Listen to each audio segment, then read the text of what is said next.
Welcome to Speed Vector, the podcast dedicated to the art, risk, and obsession of speed flying.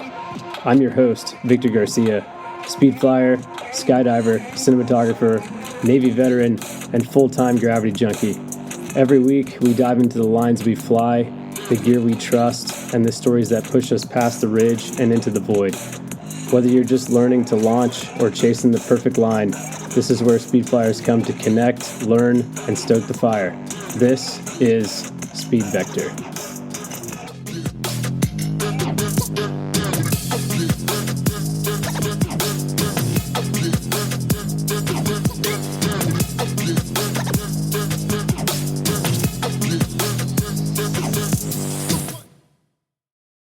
But yeah, so I mean, welcome to the show. Appreciate your time and coming on and being willing to come and have a chat. It's nice to finally put a face to the name, even though we've kind of been in proximity to each other, it seems like, or I've been in proximity to you for the last, I don't know, 2 or 3, 4 years, something like that. So kind of wild it took this long, but here we are. Yeah. Pretty crazy. But yeah, if you don't mind, introduce yourself and we'll go from there.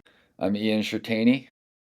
I travel up and down the West Coast now, just teaching speed fly, paraglide.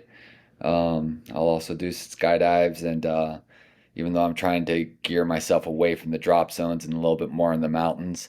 But yeah, that's kind of what my gig is right now, and having a lot of fun doing it.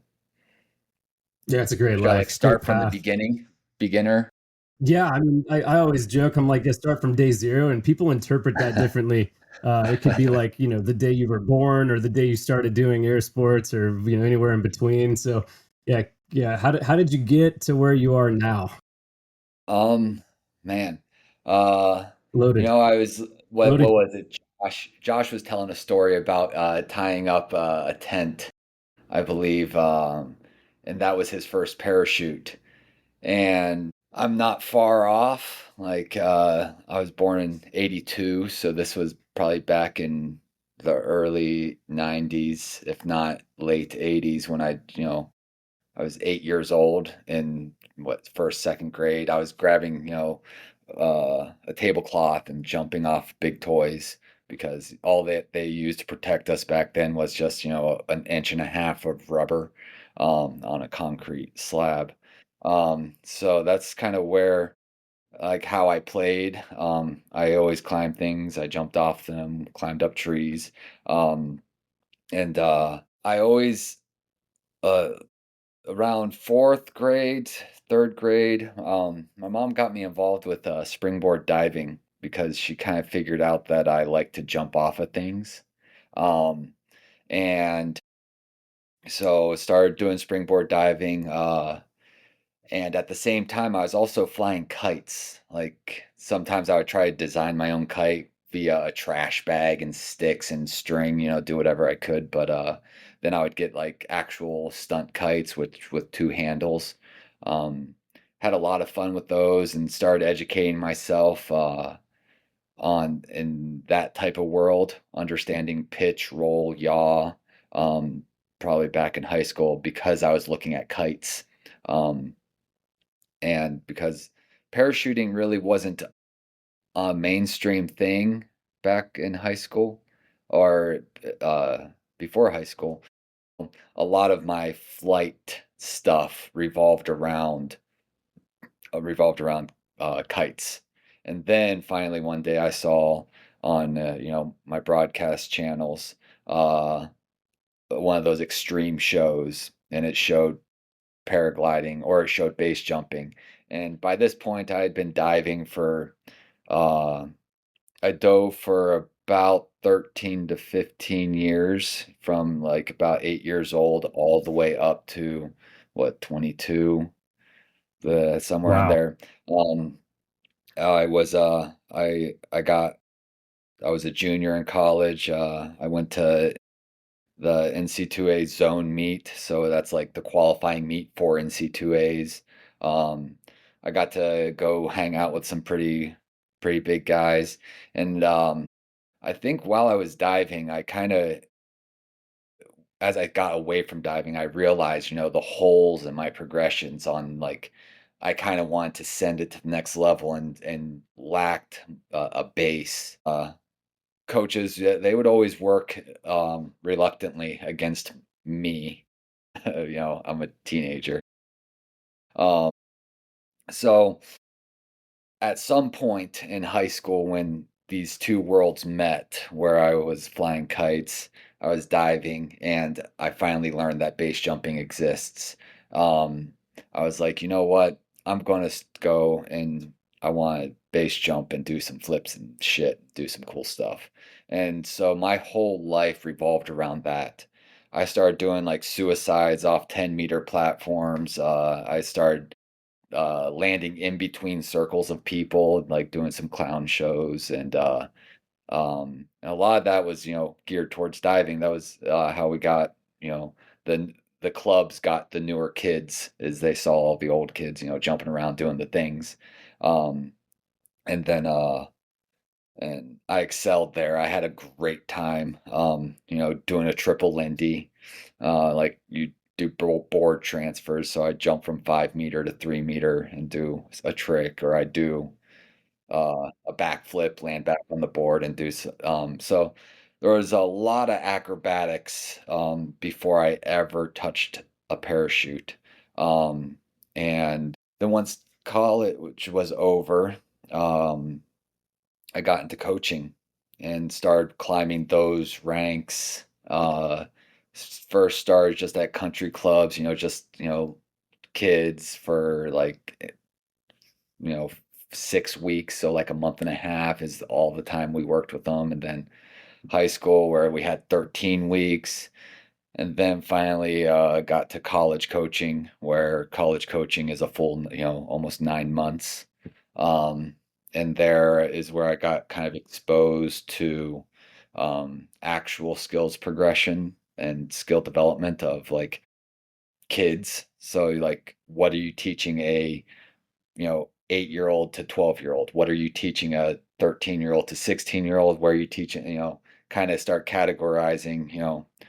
What these kids are learning, and that's formatted, USA Diving type stuff.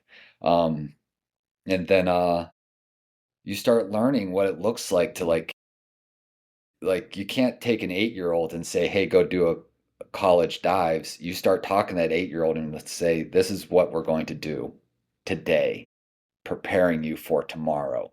And that was the conversation all the time. What are you doing today to prepare for tomorrow? And constantly. And that kind of grew and adopted like the idea and philosophies that you're always working through something, um and then and in the midst of that, like I wrote progressions of, like, it took me 6 months, to write all the progressions for all the apparatuses, and all the while I'm skydiving. I started base jumping. um I was rock climbing, and while I was teaching all of this, like, academic, skills progressions, how do you do a whole bunch of flips, um, and I just adopted the same things that I was teaching into this parachute sports, and kind of figured out what basics look like, and um, continued to progress, and then uh, I kind of just reached a point in coaching. Uh, I got my college degree. I had been groomed, like working a lot with different universities. I knew different, I went to national competitions with the kids, and like we had national championships. And um, so the next step, I literally had a jumping off place where, the next step was to go get the next college job and start all over again. Like I was, and that was it. I was there, and then I just stopped, and I was like, I don't want this. Like, I love coaching. I do so hard to the core. Um, and I love the relationships you make with, your athletes. These kids are amazing. They're having kids now, like they're young adults. They're making something of themselves. A couple of them are doctors. It's kind of a cool experience to see that. But, I was at that jumping off place where I either go move to a different state and start coaching college and create my own little legacy world, um, or like I follow my dreams and go fly parachutes more. And that jumping off place brought me to Hawaii, where I went to Hawaii and then I showed up and just started flying, kiting, kite, fly, figured out what the basics were, and then just kept progressing it the best I saw fit, because no one was really. I have some mentors, which I'll speak very highly of. Um, but a lot of times, you're running around by yourself. So if you don't have your own Sure. progression in mind, you can very easily bite off more than you really want. So, Right. and that's I've where the always envied, instruction is. yeah, no, for sure. I've always envied gymnasts and divers as kids, right? Like if I could go back and just be like a bird in my parents' ear and be like, hey, put him in gymnastics, or put him in diving.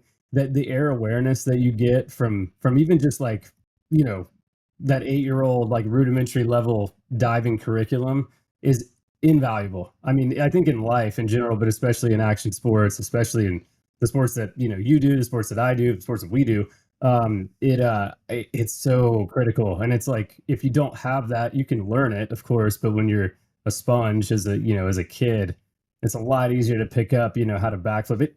I learned how to backflip on a trampoline when I was like 19, and it took me way too long. Like it's not hard, right? It's like the simplest flip trick to do on a trampoline, and I landed on my head like 10 times. I mean, it was at like a facility with like someone was teaching me. They'd thrown a pad under me and stuff, but like just to do a simple backflip was like atrociously difficult. So my Mhm. air awareness is not the best, which is probably good. I'm not like a base jumper or whatever, but I do think it can be learned, of course, later in life. It's just so much easier when you start young. Um, so yeah, I'm envious of that. That's really cool.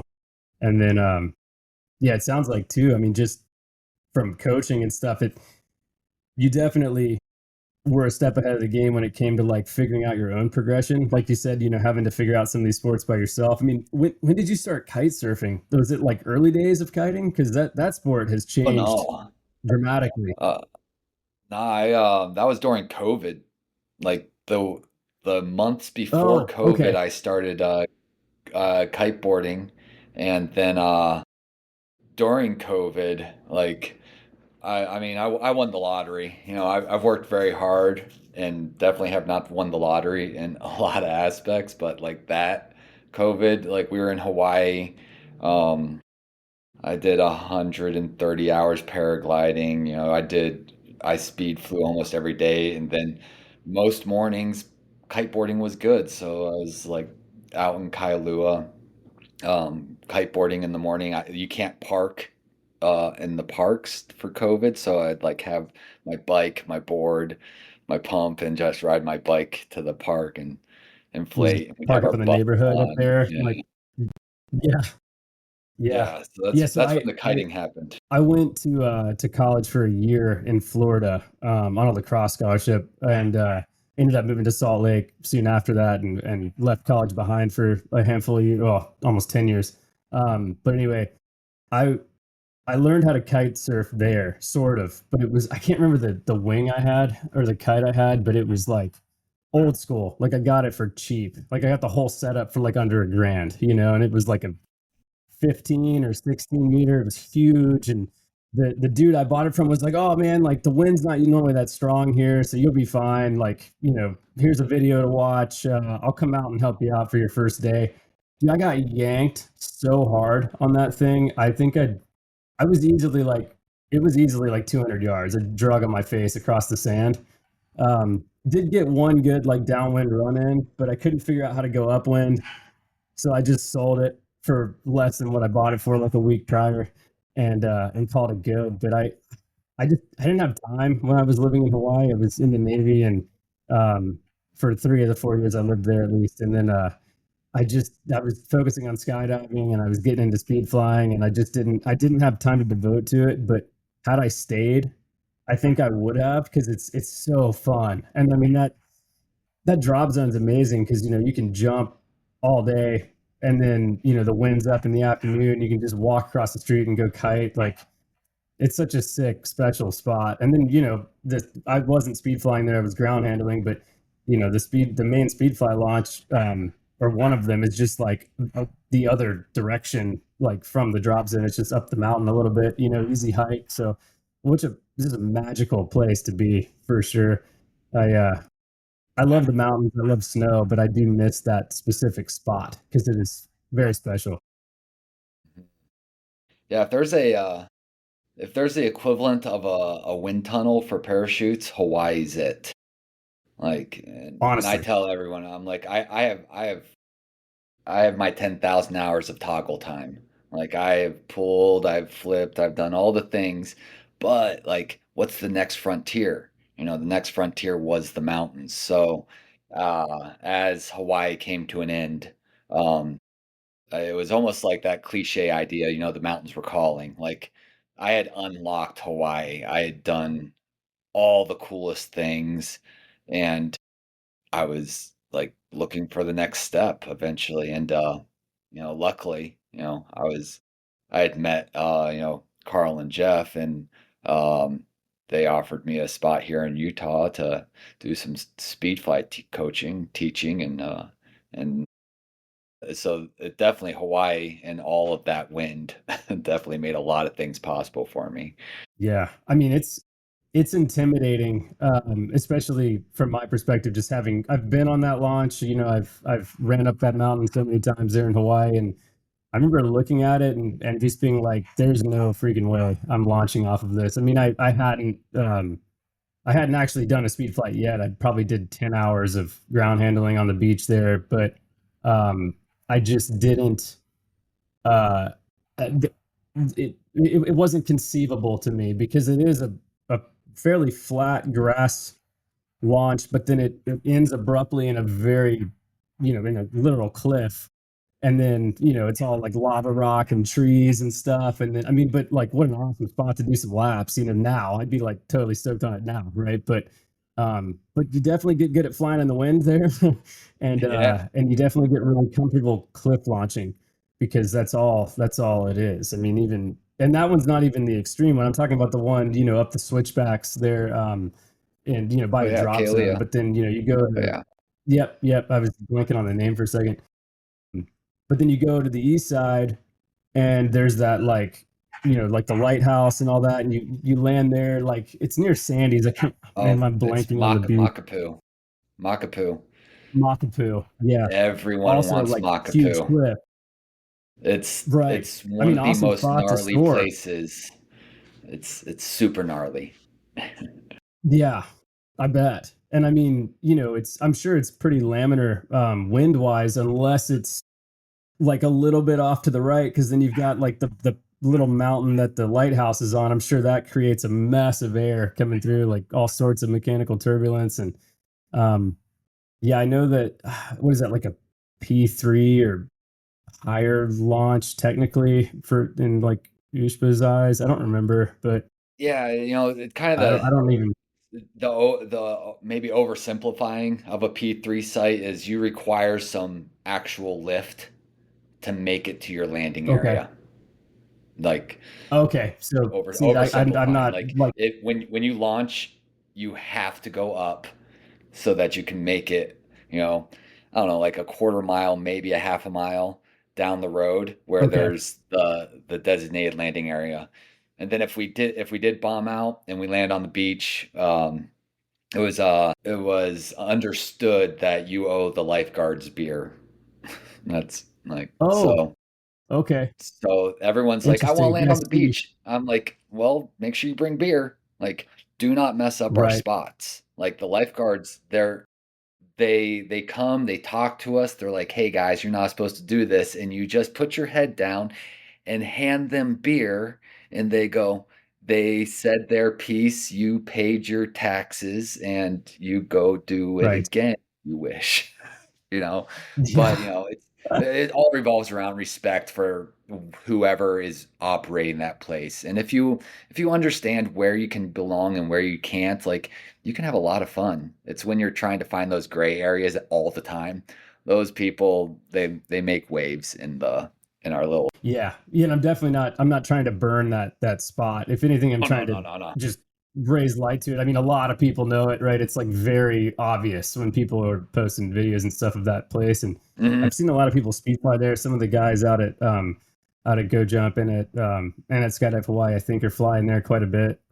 It's so funny. It was like when I was there, nobody was speed flying. Like you were across the street, and I know some of the guys that worked over there with you were getting into it. I remember seeing you guys like ground handling in the LZ on like a wind hold or something a couple times. I should have joined in, but I didn't.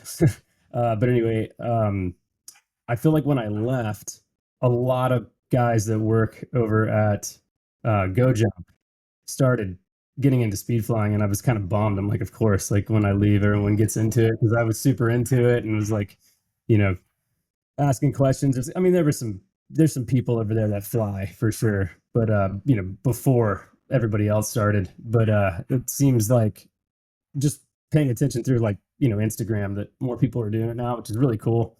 Hmm. But yeah, it was intimidating. Like I went up to that launch there at Makapu, and I was just like, "There's no freaking way." I mean, I didn't bring a wing; I was just hiking around. It's like, "There's no Right. freaking way I'm now, maybe, I'd consider it, but even cliff launching now still scares the crap out of me. So I'm not super into it. But I mean, I guess with Right. the right conditions, it'd be fine. It's just, yeah, you get good at managing wind, that's for sure, or managing your wing in a lot of wind. Hmm. But Yeah. probably get away with flying smaller stuff there too, because you probably need to. Yeah. Yeah. Which you kind of Soaring an mentioned 8 meter is earlier, kind like of a an 8 meter. trippy thing. Sure, I bet. I, Twitchy. yeah. I did soar the 8 meter, but like anytime I needed to put a lot of toggle to stay aloft, like I would upsize to my 9 meter. I can do everything on my nine that I can do on my eight, and vice versa. So why work hard when I can just get my bigger wing, and then I work Yeah. less and just have a great Well, time. it's interesting, like just talking about wings. Like, I don't know. As a skydiver, I was always, or as a newer skydiver, I think I was always like really, really, I don't know, mesmerized by small cross space canopies. You see guys and gals do these big turns and they swoop, and it sounds cool, and it's like it looks cool, and they're having like the most fun. And I kind of brought that mentality or mindset into speed flying. Like I was in a hurry to get down to like a 9 meter, and I got down to a 9 meter within 300, you know, but less, to mid 200s. And I mean, I had have a good mentor, Todd, and Todd Higley, obviously. Um, I talked to him a lot about it, and he was, paying close attention to what I was doing. And he's like, you know what, like, should you be flying a 9 meter right now? No, maybe not, but you can, because you're, very current and you have a good head on your shoulders. Like, I know you're not going to do anything to hurt yourself. Like, you're not going to be doing dumb stuff out the gate. I'm very conservative, right? Um, and then I broke my leg like Yeah. a month later, flying a line, but same, just bigger wing, right? But same speed, same everything. And I definitely was a victim of allowing my desire to like be cool or look cool or feel like I was doing something that was interesting, I guess, get in the way of like my progression. I should have stayed on the 11 meter I was flying. And even then I might not have been, maybe shouldn't have been on 11 meter when I went to an 11. I was 150 ish, maybe 130 flights in on an 11 with, close to 500 skydives flying, 119 ish, square foot canopy. So like I felt like I had good, you know, a good baseline knowledge. I flew planes when I was, a teenager into my 20s with my dad and in school and stuff. And I felt like I was doing the right thing. But I have come to realize that that is not the case. So I'm upsizing. But I'm curious what your take is. I mean, so you said it before we recorded, but you fly like an 8 meter in Hawaii, but then when you go to the mountains in Utah, you're flying a 13 meter. And that's coming from you, like someone that has a crap ton of experience, has 10,000 hours of toggle time. Like you said, you could be flying a 6 meter wing in Utah if you wanted to. Why bigger? Why do you choose a 13 over an 8 or whatever? Um, when I first came to Utah like maybe, Jesus, 9 years ago. I had just learned how to speed fly, and I was in Hawaii, and I thought I was, the hot shit, and I can handle. And even while I came to Utah to learn to paraglide. I loved soaring. Um, within 2, 3 weeks of me first flying. Side note, like you have definitely said in some of the previous interviews that the older guys, our progression was absolutely horrible. So I'll tell you the story, just don't try to repeat it. It's like I was maybe 3 weeks after my first flight on a 11 meter Spitfire, and I was at Makapu doing top landings on the rocks. Wow. Um, and Wow. and so and, kind of side note with that, I had 10 years in skydiving. I had already been swooping an 84 square foot parachute for about 5 to 6 years. Um, and I have done multiple disciplines in skydiving parachutes, canopy work before any of this. So I guess that's the small print.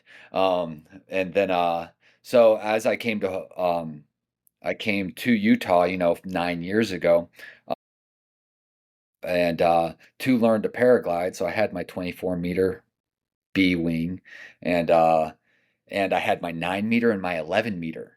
And man, I would do laps. I would work so hard to launch that 9 meter on south side.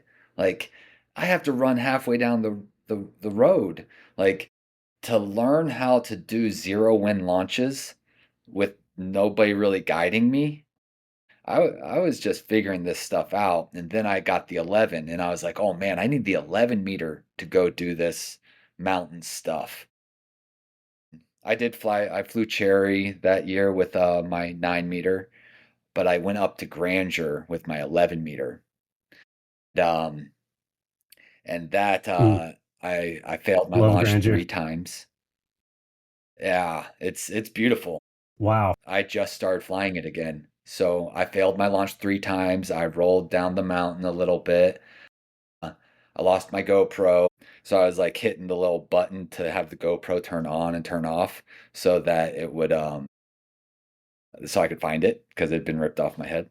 Uh, Ripped up my shirt, and then like after three, I was like, I just failed 3 launches. I don't deserve this. I should have stopped, and I hiked down.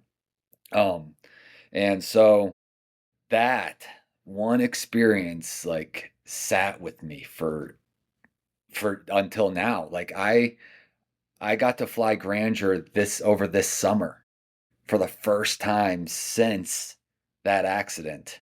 And I took my Wow. 13 Mirage RS2. And it was such an enjoyable launch. It's like the flight on Grandeur is flat enough that, the 13's really nice. You get to kind of just woo, go do the thing. You're not really diving into any canyons, but like the type of launch Grandeur is, you need to be able to get off the ground soon. You if and maybe some of these young bucks that can run a little faster, and I've seen them. I've seen the videos. It's pretty impressive. Um, that they can charge up a 9 meter, they can charge up, smaller wings. Um, it's a risk versus reward type situation. I once you're in the air, parachutes are easy. That's the thing skydivers, Hmm. I think, miss. Like, we have to launch. Like, you have to run really, really, really fast over rocky, bouldery, bushy terrain. Like, Right. make sure you have a wing large enough cater to that, but then you have cherry, which is like this groomed grassy field. So if you want to explore, launching a smaller wing, that it caters to it. But man, I've run pretty far down that hill on a 9 meter, let alone an 8 meter. And Yeah. something that happens with those smaller wings is like as you start falling forward, you're getting over your toes, you committed already. Like you're either going to fall and roll down the hill, or you're going to just keep those legs moving as fast as you can. And the danger is, I find, is you might start pulling those toggles a little bit too much, stall out the wing, um, as you're trying to break away from the ground. So like all these characteristics are the only things I really think about, because once I'm in the air, parachutes are easy. They're super easy. They're super fun. But launching an 8 meter is full on. I need to go do stretch. I need to go do yoga. Like I need to make sure my feet want to move that fast, Oh yeah. or I Oh or yeah. I get to tumble down the hill. Sure. Yeah, it's a full-on sprint. I mean, a full-on sprint. I've got a 9 meter Rapidos, and that thing like it launches pretty well. Like it's flatly it's trimmed flat enough. I think that it's not bad. But when I went from the 11 meter Mirage to the 9 meter Rapidos, it was a learning curve. The first few, I mean, I aborted like probably 10 times before I got off the ground for the first time, just at Airport Ridge, in Chelan, which is like a pretty ideal spot to, fail a launch if you're going to fail one. It's because it's all sand. Absolutely. I've done that. But it it is really all you have to think about the entirety of the flight and not just the flying part. And I think really prioritizing launching is important, because if you don't launch, you're not flying. And if you fail a launch and on Grandeur, wherever, like a boulder field, I've probably ran up that peak 100 times when I lived in Salt Lake. I wasn't flying yet, but I can't picture launching there because I'm not. It's been so long since I've been there, but I do remember it being very rocky. So you're doing a full sprint downhill, fully committed, head first. Just hoping you're going to get off the ground in time, and if you don't, the consequences are pretty big. So I totally hear you with the with the bigger Yep. wing for a slower launch, like, well, a faster launch, but you're moving slower. There's a lot Hmm. to be said for that, for sure. And that is obviously I've thought of this, right? I've done it enough to realize that the launch is very important, but it is a lot easier once you're in the air, for sure. Like, I'm sure a 6 meter would be pretty fun to fly if So much you fun. didn't have to Yeah. run to get it off the ground. So yeah, it's interesting. Hmm. And yeah, zero wind is obviously like that's like the test gate, right? Because if you have a 15 knot headwind, you can launch probably pretty much Anything. anything. Anything. Yeah, like not a big deal. But zero wind is where it gets spicy. So Hmm. yeah, it's very interesting stuff. I don't know. I mean, being in Salt Lake, I feel like you're in like the hotbed in the US. I feel like a lot of the really, really good pilots, especially like of multiple generations, are either there or came out of there. What's it like being in a place where you're surrounded by that level of talent, multi-generational, I guess, talent? Is it Oh, like, I mean, I imagine it's cool. yeah, yeah, it's super cool. You know, a lot of the super senders, they're kind of young, and Yeah.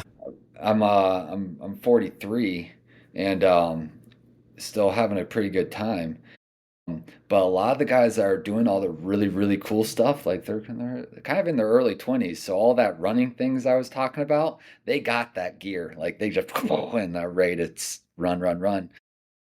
Right. And they were brought up on mountain sports. Like they understand how to move quickly through terrain, through trees. I'm not a great skier. If I am skiing, I'm probably on piste. And the older guys, like I meet like uh this one guy, Carson. I'm like, he's the godfather. He's the godfather of speed flying. He's like, man, I don't want to say, He's like in his 50 or like at 50.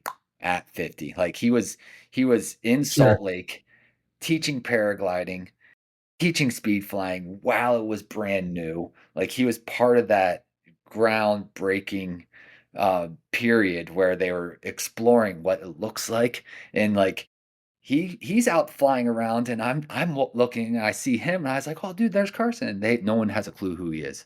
I was like, "You guys don't know that that's the guy."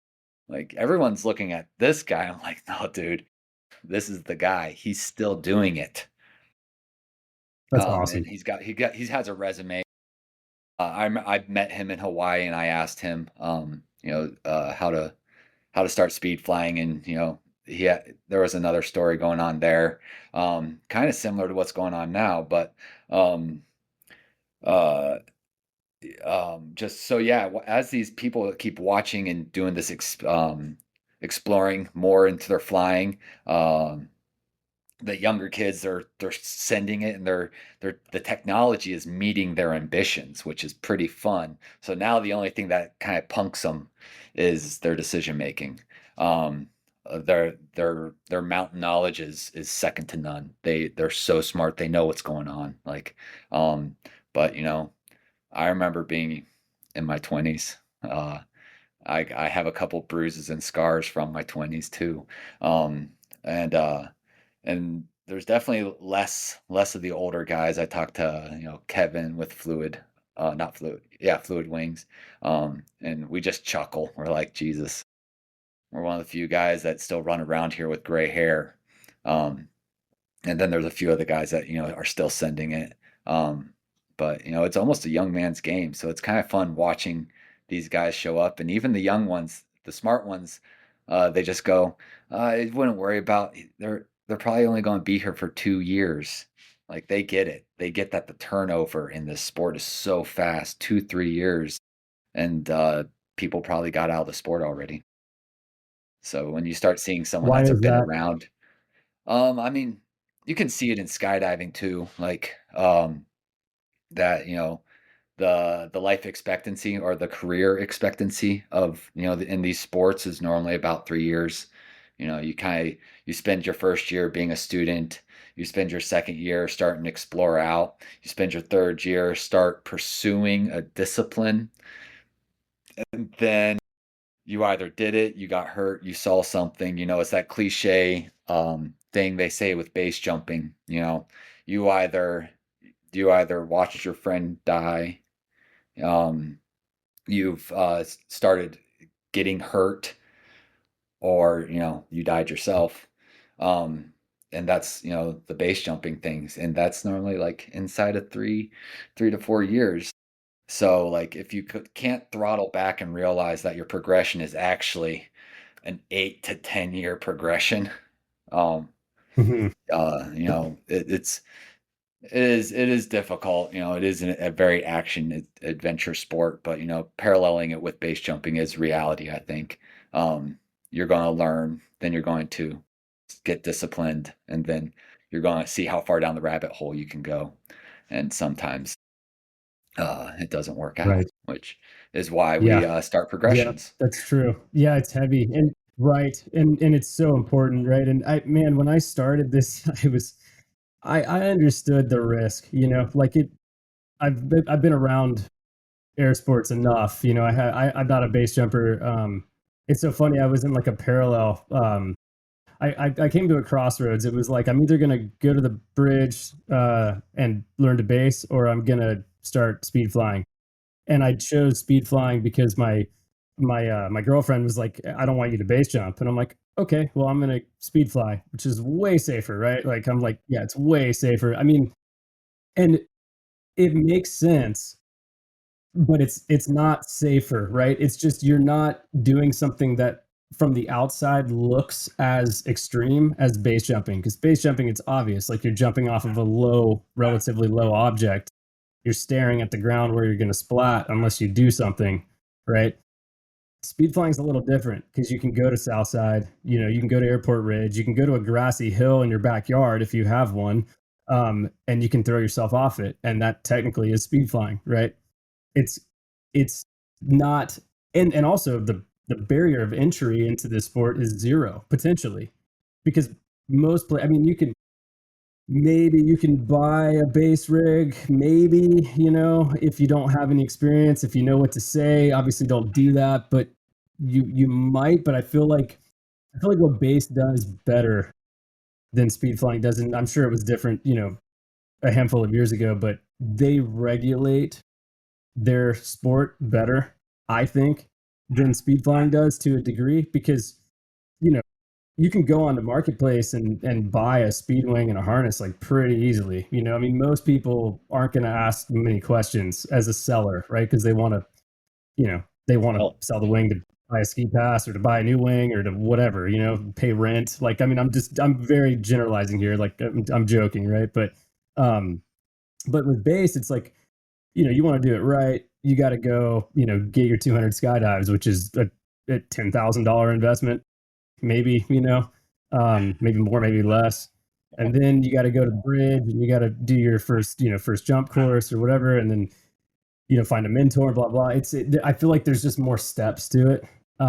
Versus with speed flying, it seems like it was easier for me to get into, at least. It didn't really cost anything. It was just kind of like, I bought a wing off of a TI at Go Jump for nothing, started ground handling, and that got yanked around quite a bit, and then um, found myself at Point of the Mountain driving to Washington as I moved from Hawaii, um, and did like 6 flights in a morning, and was like, cool, okay, and then showed up in Chelan like 2 weeks later and just started throwing myself off the ridge, and got some formalized instruction from Todd, of course, but for the most part, like self-taught. So to me, it's just the less of a barrier, to get into, which, but the danger is still real. I mean, I just broke my leg. It's not like a huge deal, but I've been out for 4 months, just from a little simple mistake, swooping, caught my foot weird, and that was it. And it woke me up to the fact that, like, I'm not invincible. And I'm 33. I'm not. If I was 20, man, I probably wouldn't have broken my leg, and I probably would have gotten way more hurt down the line, just because I would have been on that same path of like downsize, downsize, downsize, versus where I'm at now. It's like, I just enjoy flying. Like, I don't need to be going 100 miles per hour. I'd rather fly a 15 meter and go 40 and just have fun than, trying to fly around with my hair on fire. So I'm thankful that I got hurt to an extent, just because I think it kind of woke me up. It's like, okay, like, yeah, this is actually more dangerous than you think, and you really got to like be on your game and slow down a little bit. So, What a weird concept that is, yeah, right there. What you just said. That was the best thing. I'm so grateful I got hurt. Like, we're all going to get hurt. I broke my foot. I've broken my neck. Like I'm so grateful I just got hurt. And I got to sit down yes, for 3 to 6 months. And then I got to keep going. You know, everyone's going to get hurt. So just make sure your hurt is a broken, like you said, it's a broken leg. Broken feet suck. Like, you definitely get sat down for 6 months, um, but it's recoverable. You get to come yeah, back. exactly. In the grand scheme of things, you stubbed your toe. Yeah, It's not yeah, a right. life altering injury or a life ending injury, and unfortunately, I mean, and I haven't been around speed flying for very long, but it seems to me that 2025 has not been a good year, just with the accidents and the fatalities, and it just seems like every month there's more and more, and it breaks my heart, because I'm like, what do we need to do, because everybody in the sport's an ambassador of the sport, whether you like it or not, because it's so small, but it's also widely viewed now because of, the Instagrams and the TikToks and all that. And I'm here for it, right? Because it grows the sport, and growth is good. That's what brings in the technology, like you were saying, and stuff. And it's important, but like, how do we, I mean, and you've got 10 years on me, but, we're probably average age. We're a bit older than the average pilot. Myself also probably a bit older than the average But pilot you're these not days, wrong. right? So I'm trying to find a way to be a good, steward of the sport, and be a good influence on people, by having people like you on and other folks, just to shed some light on, like, you know, I mean, is it worth flying a tiny wing and going in? I mean, I don't know, I don't know. Everyone's got their own, motives and It's what pretty risk is cool, worth taking, but to me it's not. Yeah, Yeah. it's fun. No, there's Certainly fun. so like as I moved to Hawaii, um, I had this dude tell me, you know, I downsize to then upsize to then downsize. So like I was flying my 84 and then one of my friends had a 68 Petra. Um, And I was like, oh, why not? And they're just like, Ian, you'll be fine. Just pull high. You're going to be great. I was like, okay. And I had so much fear. Holy hell. Like, I don't know if you've heard Petra's, like the first like 5 jumps you do on that thing, you're doing barrel rolls while you're trying to collapse your slider. Like Yeah. your harness is so twitchy that you Mhm. can't fly straight. And, you know, I jumped that. I did like 20 jumps on it or whatever. And then I went back up to my 84 and I found that my 84 swoop was smoother. Mm. So I do feel like, and I have my 8 meter now. It's an 8.5 from it's a Mirage RS2. Um, and that thing's real twitchy. But like if I want to hone in my 9 meter, like I'll downsize for some, and then I'll get some flights in, and then I'll upsize again. And I like that. and it really depends on what my goals are. Like, you know, I'm my goals are to go to Moab in like a month and go do some of those cliff launches. It's a very small niche. I find myself kind of running around with the base jumpers and just saying, hey, and they know me enough that they're like, we don't think Ian's going to kill himself, but I'm not special. A weird win can come anytime. If I think I deserve every cliff launch I try. I had a really cool one that left me like shaking after I landed. I aborted my launch 7 to 10 times before I actually launched. Like I found the perfect launch, everything about it, and I spent like 45 minutes to an hour up there figuring it out. Like if you look at the video, it's like, wow, that looks crazy. I'm like, Jesus, that was 2 hours in the making. It's really nice that my base jumping friends were just sitting there watching, and they were telling me they're like, that was the most nerve wracking thing I've ever seen. So like knowing I'm going into that, like, what does that look like as for me as an athlete? Okay, so I need to make sure my aerobic, I can run, I can move, um, my agility, I can step on weird rocks, my ankles can roll, sweet. Um, Flying my parachute. How many times do I know what a soggy wing feels like because it's a cliff launch? Like it's not you don't got as much, which is really messed up to kind of say. It's not as there as you might want it to be, so you have to kind of be honed into a soggier wing as you go and know that you can't put toggle. Like if I put too much, it stalls out and I spin. And there's videos of that, not from me, but other people that have learned some of that. And that's might be where the 13 comes in. Maybe I'm not honed in enough, so I need a bigger antenna. So if one of those cliff launches scare me, like so, that kind of goes in, the question of why fly a small wing. It's like it's a training tool for me. Like sometimes it's used for performance, other times it's used to help me hone in a certain skill. Um, I can carve a 9 meter really aggressively, but my 8.5, I can't. So my 8.5 Mm. requires me to kind of be more dialed in on my hill as I do my landing. Whereas the 9 meter, I can afford to be a little off and have a larger carve at the end. And that's Sure. even though it's swing versus ozone, like that's 0.5 meters difference. So me at like I'm 190 pounds, so I don't think I'm flying it at a low wing loading. Um, if I can hone in that skill on my 8.5, then my 9 meter becomes a little bit safer.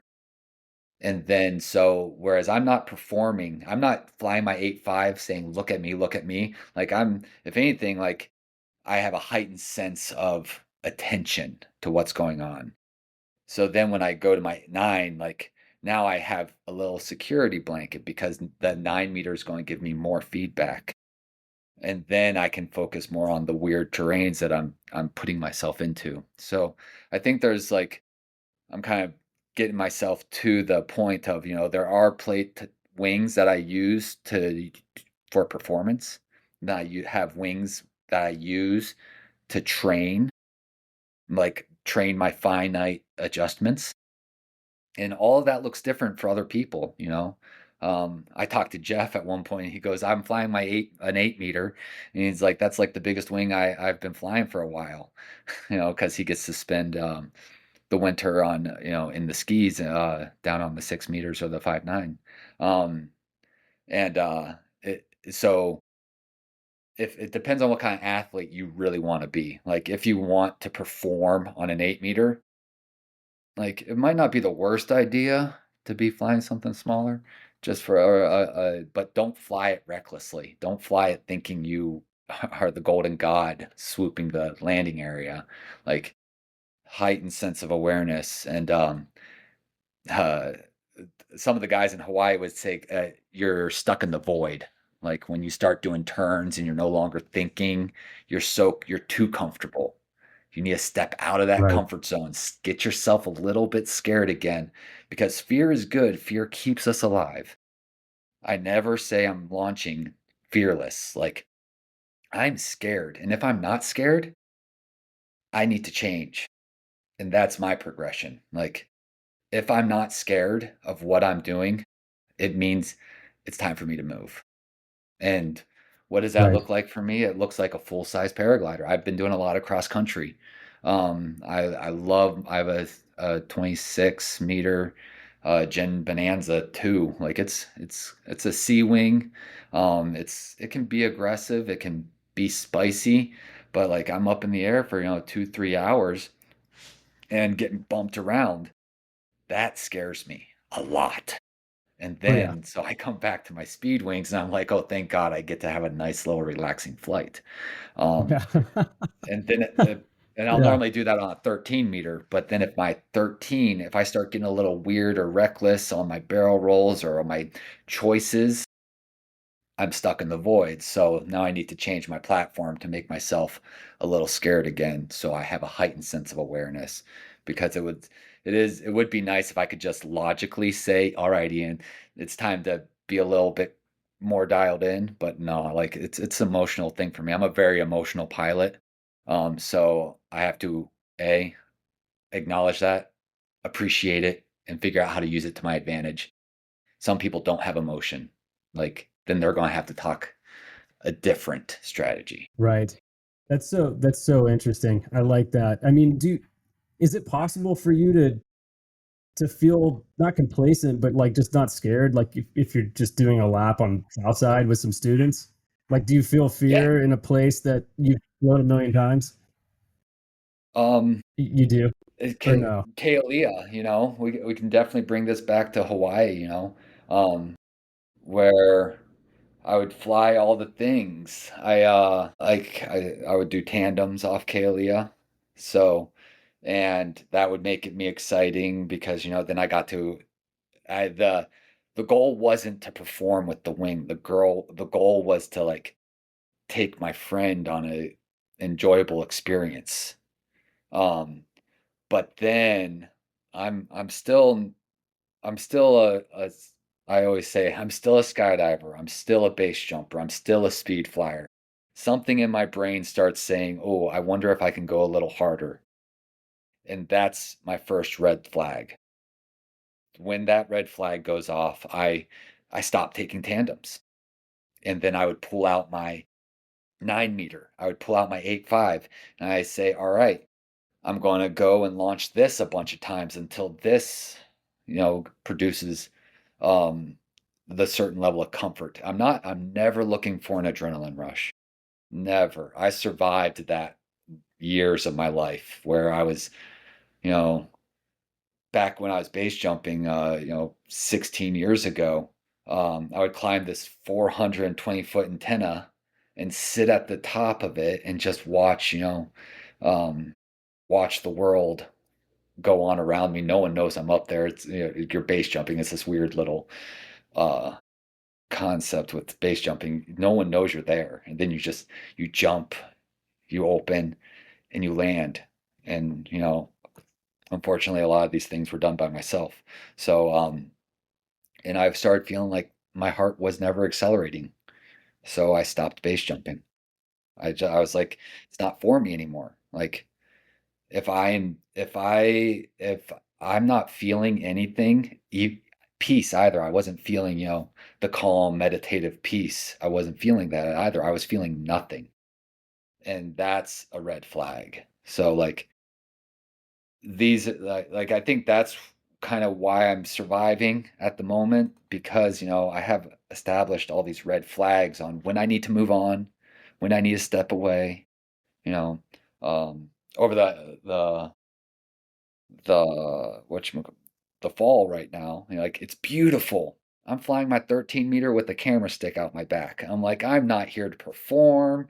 I'm not here to do anything. I am here to have a nice hike up. I'm going to take a nice little floaty flight all the way down. I'm going to look at the leaves. And then I landed and I'm like, man, that was so cool. I hiked 3,000 feet up. And so it's like, my motive for all of this stuff isn't adrenaline. It's like, who am I with? What am I looking at? Am I surrounding myself by beautiful stuff? Um, these are my motives now. Um, Teaching helps a lot with that. Uh, if I am kind of too stuck in my own little world, um, teaching students break me out of that faster than anything I've found. So teaching speed flying at the South Side is absolutely amazing.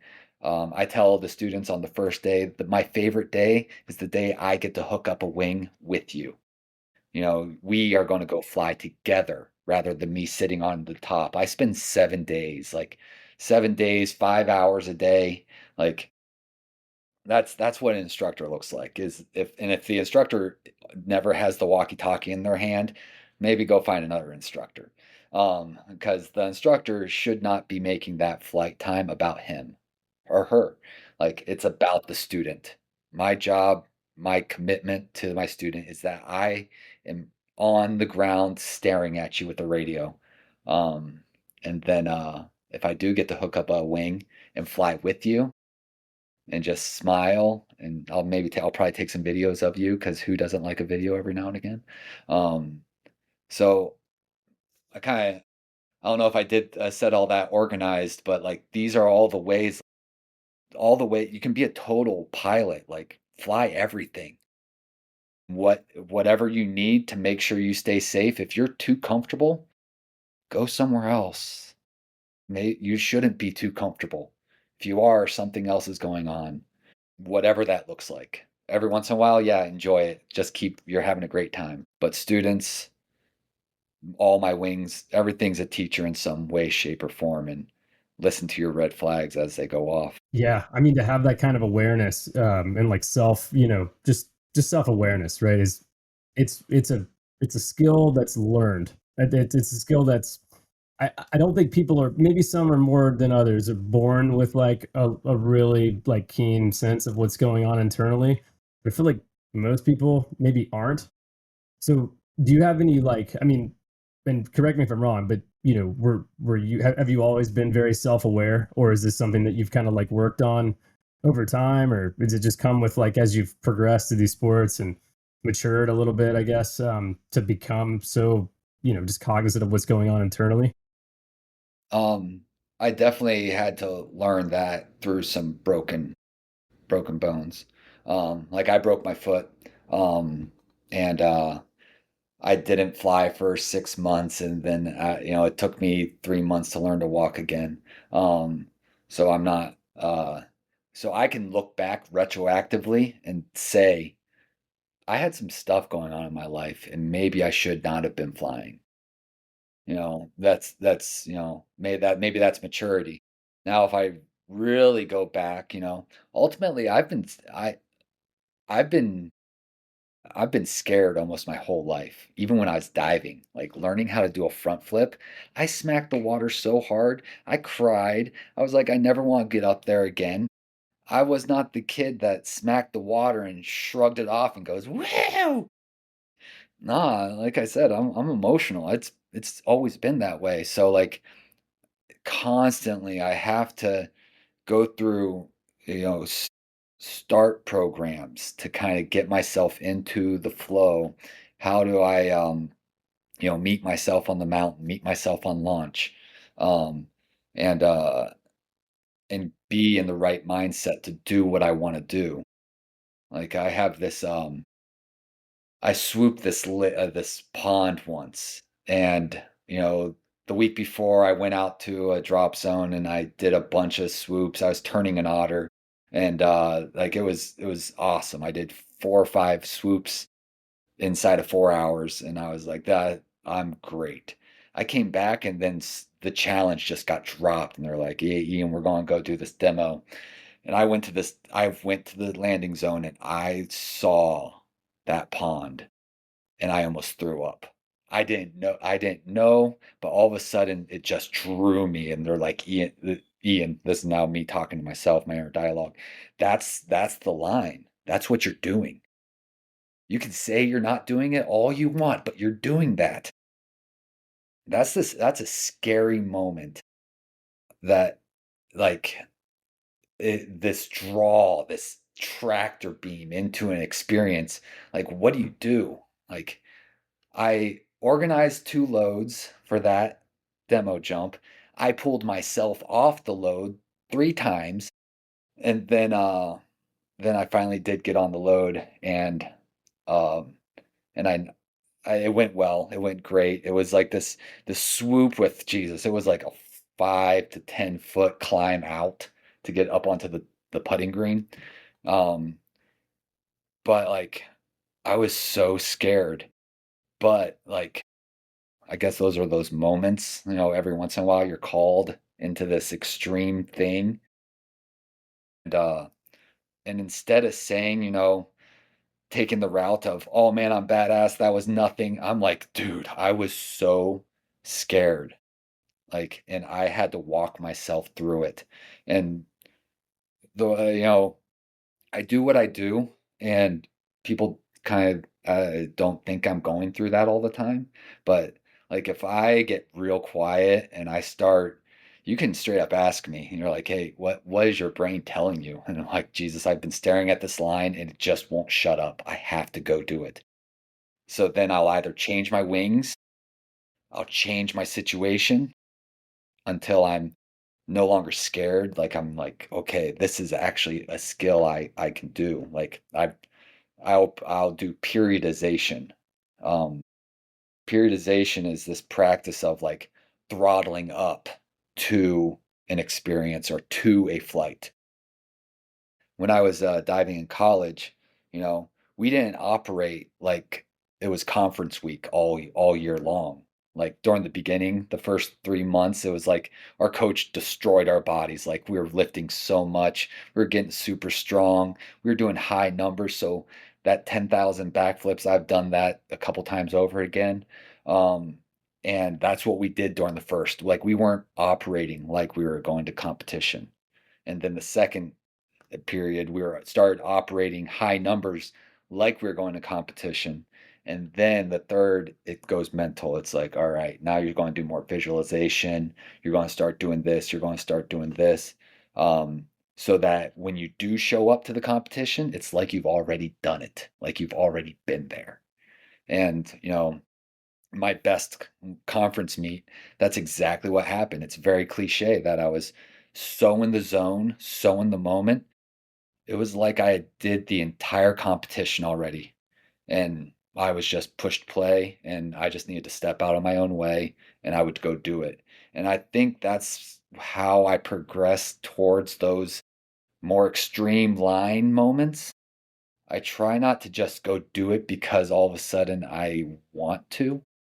If I have a want, then I need to analyze it, look at it. What do I need? What wing do I need? Sometimes 13 is the answer. Sometimes 9, uh, I'll do the 9 and be like, oh, I need a little more. All right, let's bring the 8-5 into the picture. But like this emotional roller coaster I go to get myself to do things is one of the topics like I don't think a lot of people really talk about. They're like, "Oh, I just kept going out there and I was doing the thing and I did a sweet flight." I'm like, I want to have the conversation of your entire thought process before you launched, before you decide to go down there. Were your feet numb? Hell, my feet are tingling right now just talking about this. Mm. That's how emotional. Like I never think, God didn't put me on this planet to be gnarly. I put on this planet to try to think this stuff through because, Mm. like, when you're playing in small margins, like, you need more than just luck, the luck marbles and the skill marble jar, you always hear about that in these sports. Did you make sure you filled up your luck marble jar? Did you make sure you filled up your skill jar? Are you honest on how difficult that line is? Do you have the skill? And how much luck have you been running on lately? Like, you need to make sure your Yeah. life has been pretty boring before you start saying, well, with a little bit of luck, I'm going to nail this. Like, a very Yeah. weird place to be when you start playing in small margins. Yeah. Yeah. I mean, I feel like the luck jar fills up when the skill jar gets filled up. Like luck doesn't come from nowhere. You gotta have to have the skill to then in turn acquire the luck. Um, that's so interesting. Hmm. I'm wired very similarly to you. I think people have this misconception, not necessarily on this platform, but like throughout my life. Oh, like Vic he's crazy. He does all these wild sports. I was like, I've always been into extreme sports. I've also always been a team sport guy. I played Division One lacrosse. I played hockey at a high level. I was on the Olympic development program team for soccer when I was, in middle school, like for that age group. Like I was always a team sports guy. But I started rock climbing super young. I was a professional rock climber for about a year. Not many people know that. Sponsored by Adidas and a bunch of other random companies. Sanook was one of them. Anyway, like I don't talk about this stuff much because I was an imposter, right? In my own mind, like that wasn't me. I was just an athlete, and I get like fixated on things, and I want to be the best at it, and that's kind of how I've always approached this stuff. It's a little bit different with air sports, just because I understand the literal gravity of the situation, but sorry, my dogs are like losing it right now. It's very distracting. I'm not sure if you're catching that on your end. You probably are. Yeah. I don't know what they're doing. It wouldn't be, like I said earlier, it wouldn't be a podcast at my house without the dogs freaking out, but this is next level. I wouldn't know chill. It's probably like a Right. mailman or something. Anyway, I have to tell you this story because it's relevant to the fear thing, but and it kind of maybe gives a little insight into my personality with extreme sports or really anything in general. My dad tells this story. I was pretty young, so whether it's true or not, I'm sure it's at least mostly true. But one year for Christmas, they got me this little plastic ramp, like a little kicker. It's probably like a foot and a half tall by like a foot wide, like tiny.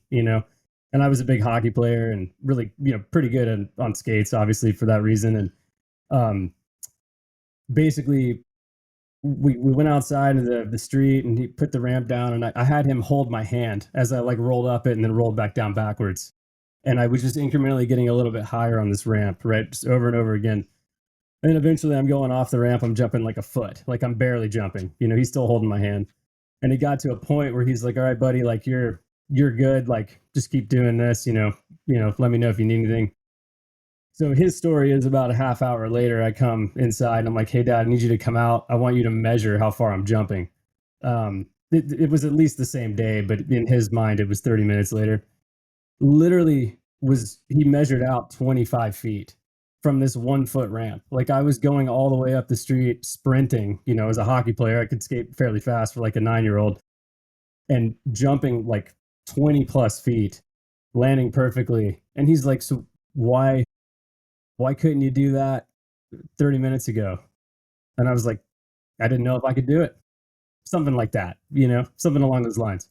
But it's 100% fear based and me not believing that I was capable of doing something. So I've never been one to just like jump off the deep end and hope that things go right. I need to like know that I can do something. I need to have the confidence that I can do something. And it's not separate from fear. It's just like, I know that I can do it. Therefore, I'm going to do it versus leaving it to chance.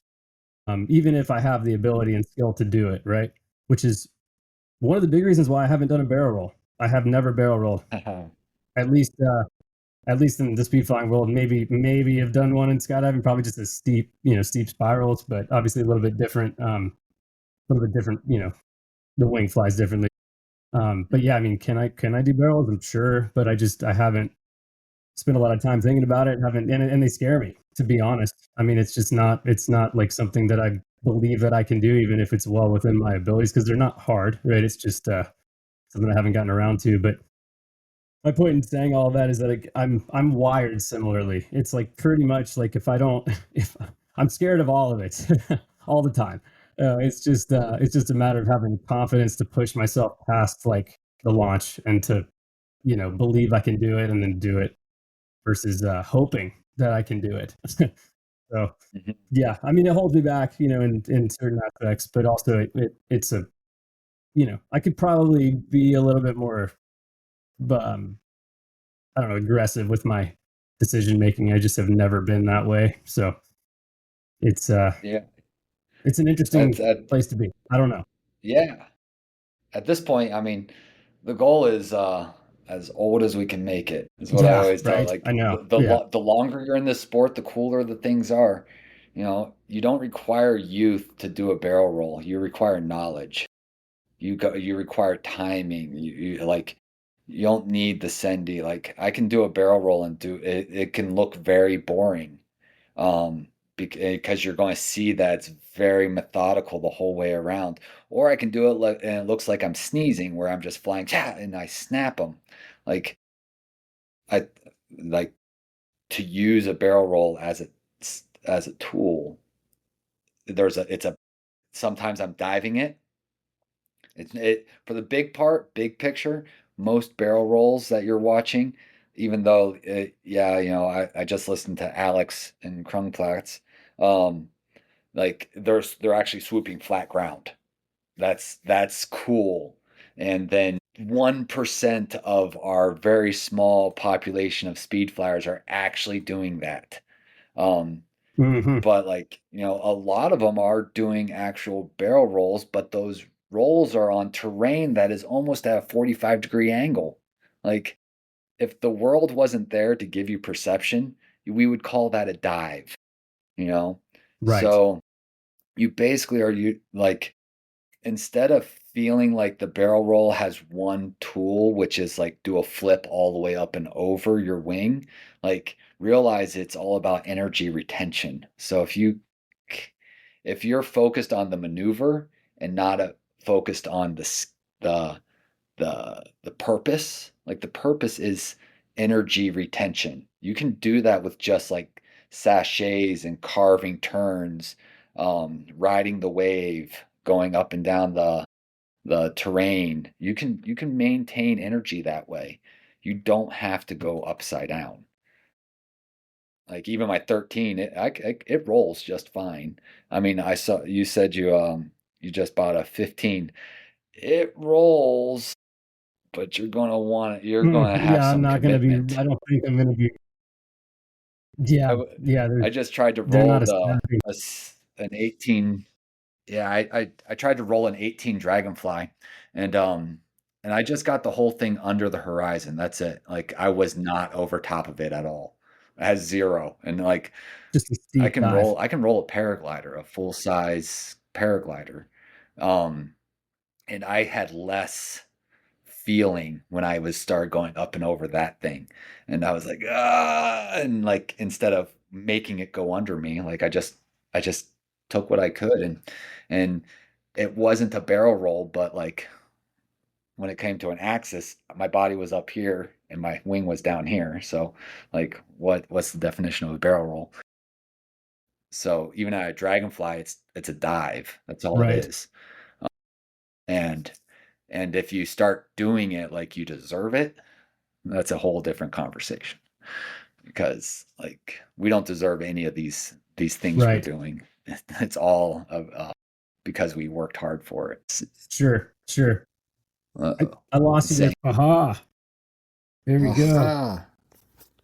All right. Let's see. 126. All right. Cool. I'm just taking notes of the time. That I'm sorry about that, man. Goodness. Yeah, it's tough. I don't know. I have a smidge of anxiety with this platform every time I use it because I'm like, God forbid it like doesn't work.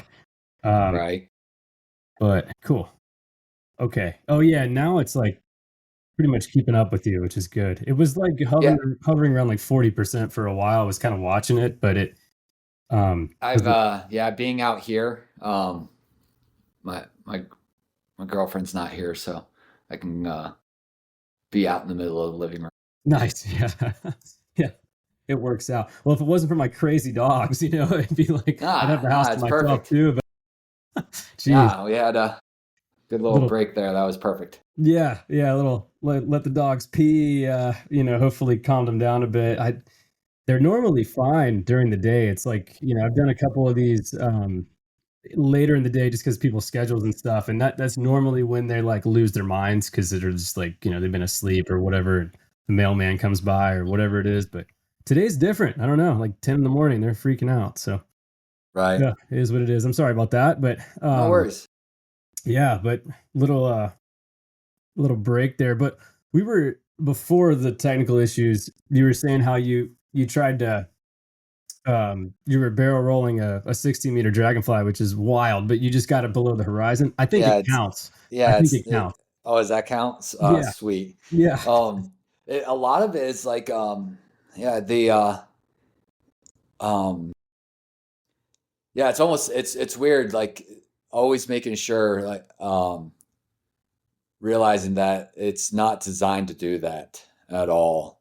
It right. doesn't like it. It like a wing tells its personality, and it tells you if it wants more or if it does, or if you're don't. The dragonfly definitely said, "Dude, I don't really like that. Like, let's not do that again." And I'm like, "Sweet, you Yeah, know, I I've done um kind of the more background on maneuvers. I've done SIVs, I've done acro clinics, one so clinic. Um, Never want to say I'm better than I am. But that was done with walkie talkies, with radios in my ear, with an instructor on the ground, and I was 4,500 feet above a lake with two with reserves. 2 reserves. Yep. Like, I like if you want to go, and we were talking about the fear thing, if you want to go step into the void of unknown, go do an SIV. Like, have somebody that's you're paying them almost $1,000 pretty much just to come save you if you make a bad decision. Mm, So go up there. They're going to help you. They're going to talk you through the maneuvers. And then if it goes wrong, you have two reserves. And then when you land in the water, a boat literally will be right there before your canopy even hits the water. wow. Like there is a way to step into that void of unknown without being reckless. And in Hawaii, I did a lot of I did over 150 days on a Rush 4 doing acro. And then I did another 100. No, when I got an Emily Piece 2, which is an actual acro wing. I didn't get the opportunity to really dive into that one. I might have, 50 days, which is almost 50 hours, because each flight minimum was 1 hour. I would record and do like spin. I would call it G training. I would do sats. I would do spins. So like actually spinning the wing like a misty flip, Oh yeah, that's cool. which is the coolest feeling in the world. You I bet. can't I can't do it on a speed wing. That is an acro Sure. trick. Sure.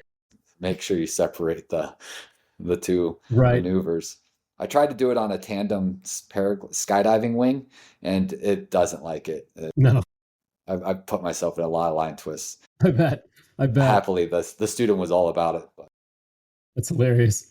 so so yeah, like the having that acro background, really understanding as you're flying to the right, you need to steer, you need to keep the left side of the wing open. Like that's not skydiver knowledge. We don't think Right. like that. No. You know, we don't speed flyers, beginner speed flyers, they're still look, lean, pull. Like they don't realize they need to pull and put a low pressure on the outside. That's not that's something that's taught. That's Mhm. not something that is just done. Sure. So if you downsize too fast and you get into some barrel rolls, and hell, I could send you some sketchy barrel rolls where I lost on a 9 meter. I've lost like to almost 25% of my outside as I learned that. Wow. So I'm not saying this just because, I think everyone should. I'm like, dude, no, I was on a 9 meter. I tried to roll it. I succeeded, but I lost 25% of my 9 meter. That's wild. So Just because there you is weren't a way. getting outside brake Yeah. pressure. Right. Yeah. And no one's there to teach me. No one's there telling me what to do. Um, and I'm doing my damnedest to get as much knowledge as I can before I try these things. And it include paying, like, and I always tell people like I do this professionally. So yes, I have paid in the past to gain the knowledge I have. I didn't just keep beating my head against the wall. Like I did make a transaction and they gave me a course and actually taught me how to do this stuff. Which, if I'm not the guy that can teach you, go find somebody, you know. Right. But get yourself in a teacher-student situation as you step into that unknown, because it can be a very weird journey if you're trying to do it close to the ground. Yes. Yeah, and I mean, speed flying is not any different than any other sport. Like there are skill sets that have to be taught and learned in order to do it properly, and there's bad habits that are formed really easily because what you might think is the right way probably isn't. If you're just coming off the street, you don't have knowledge, or you don't have like a good mentor or an instructor. And um, I know there's been like a lot of interesting varying opinions on like USHPA adopting speed flying and it becoming like more of a legitimized thing or legitimate thing. And I'm kind of on the side of like it's good for the sport, right? Because it's going to grow the sport. If people come into it with no knowledge and they don't get any instruction and they get the wing and they do the stuff and then they end up getting hurt or dying or they leave the sport, best case they just leave the sport.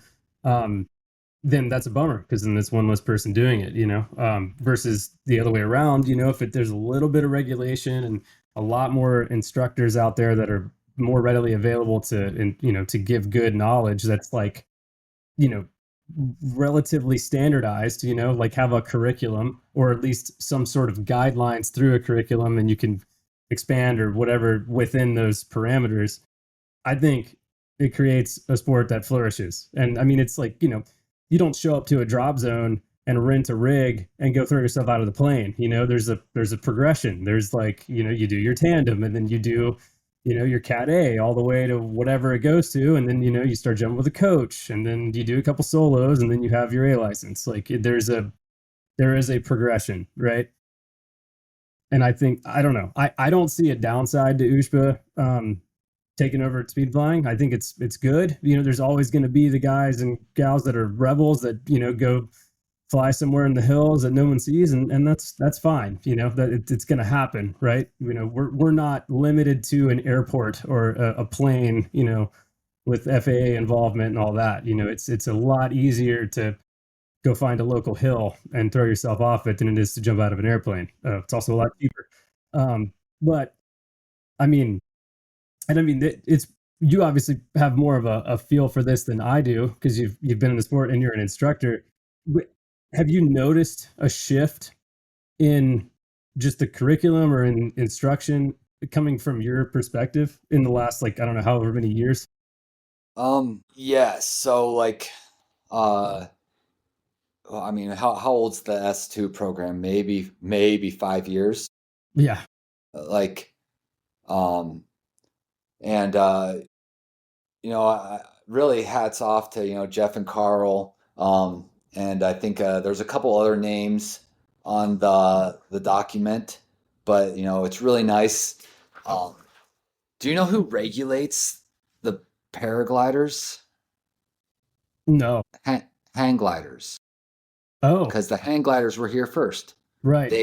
They paved the road for everything. Mm. So, hang gliders, they go, oh man, we need to protect our sites. Okay, let's create this organization. Okay, so we got the USHBA. Hey, there's paragliders as well, but the paragliders were young, so the hang gliders were old, and so the hang gliders kind of created this whole thing. So for the most part, old hang glider pilots are the ones regulating the paragliders. Now, hats off to Jeff and Carl, kind of getting involved, and nothing's worse than someone that's not us regulating us. Nothing's worse. And that I say this for swooping. Like, if you're at a drop zone, swoopers need to keep swoopers in check. Mm-hmm. All right, because I don't know. I'm still a skydiver. I'm still I'm of that type. Like, when someone that doesn't fly a cross brace parachute comes and tells me how to fly my cross brace parachute, like, I'm probably not going to listen. Right. So we got speed flyers on the ground level.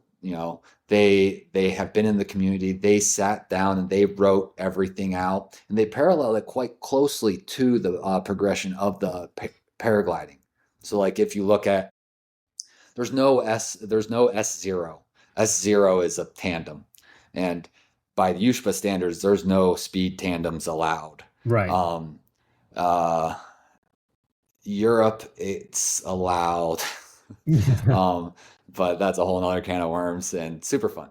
But anyway, so then it goes into S1, and that's just agreeing that you're a student, and then you kind of get on board with the USHBA insurance, because the goal of USHBA is to kind of protect the sites, and I tell, anytime I'm taking someone on a tandem, I'm like, hey man, there's really not much insurance for us.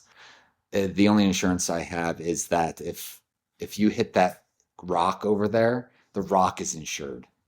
If you hit the car is insured.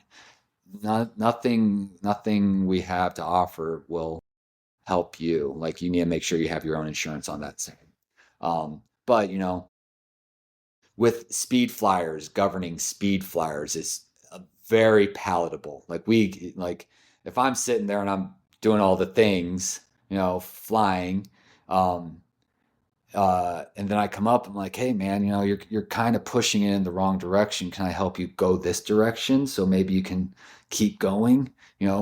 It's likely to be a little bit more palatable if I'm coming up to you and saying something. Whereas if a paraglider comes up and saying, hey man, you're ruining our spot, get out of here. Then the rebel mentality starts, brewing, and we have that issue. So when it comes to the USHBA thing, I think it's amazing. I'm super stoked that it's being like governed by speed flyers, and with support of the paragliders, because some of the older paragliders definitely see the evolution of the sport, and are supporting us throughout the whole thing.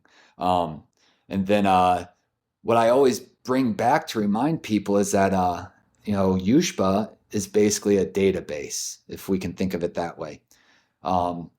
we would love lift access. That would be so cool. I mean, all of us, if we want to go do speed flying on a lift access site, we all leave and go to Europe.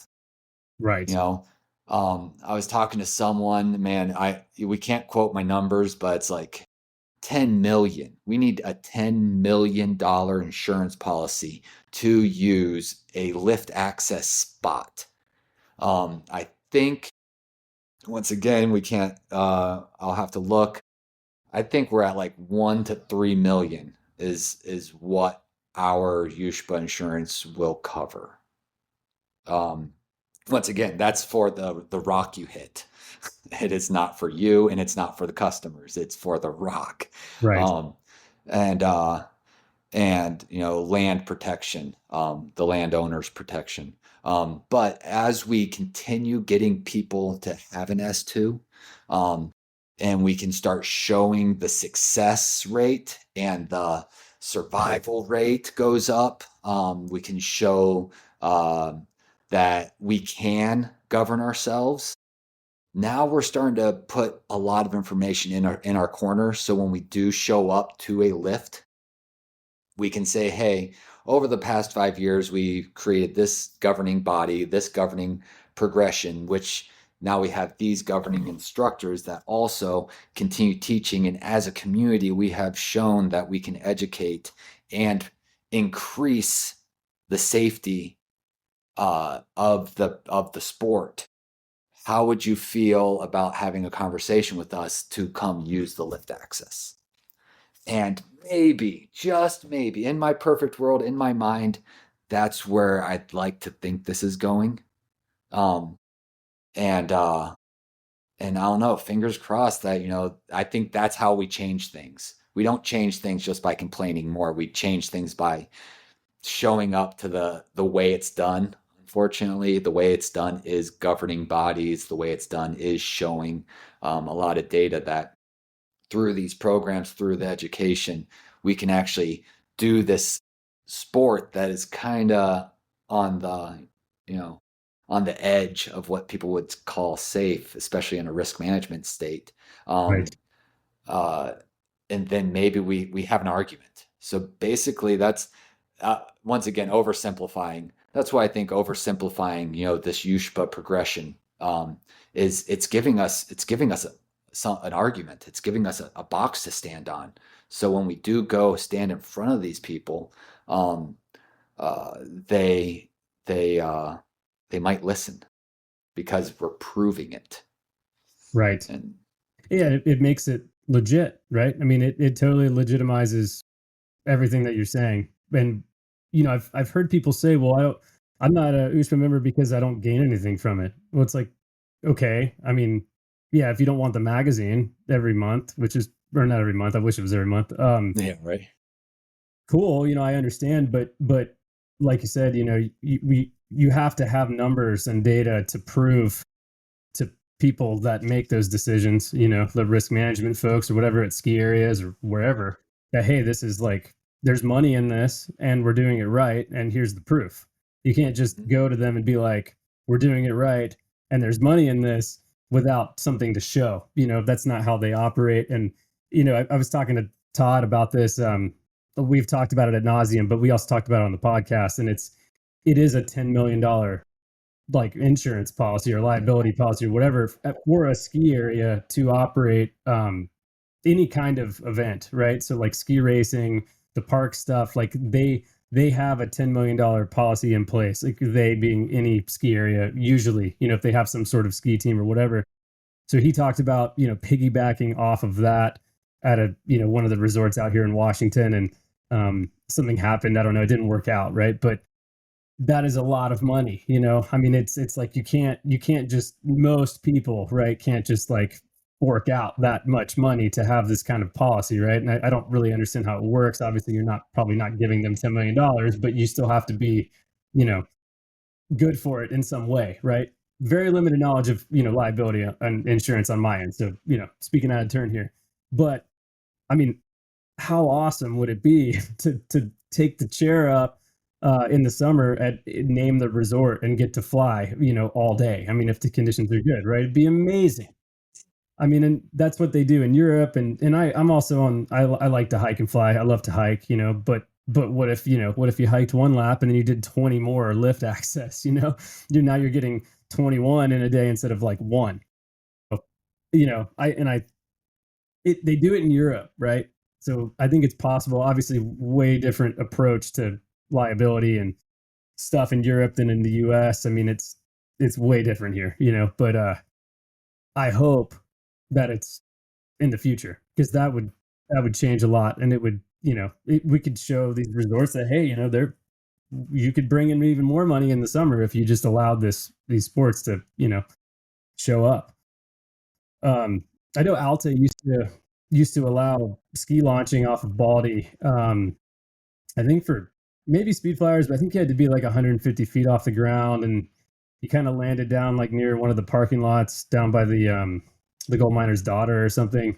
I patrolled at Snowbird across just down the street for a few years back in the day, and I remember seeing people fly, and I think that stopped because somebody got hurt, like not the person flying, but like somebody came in low and hit like a skier. So like I get that. I understand not allowing speed riding at resorts, but then in Europe, they do, and they just have a separate area, or you just go off piste, which for them is like out of bounds. So it's obviously a different arrangements there, different kind of approach to the same, Which I'm new to.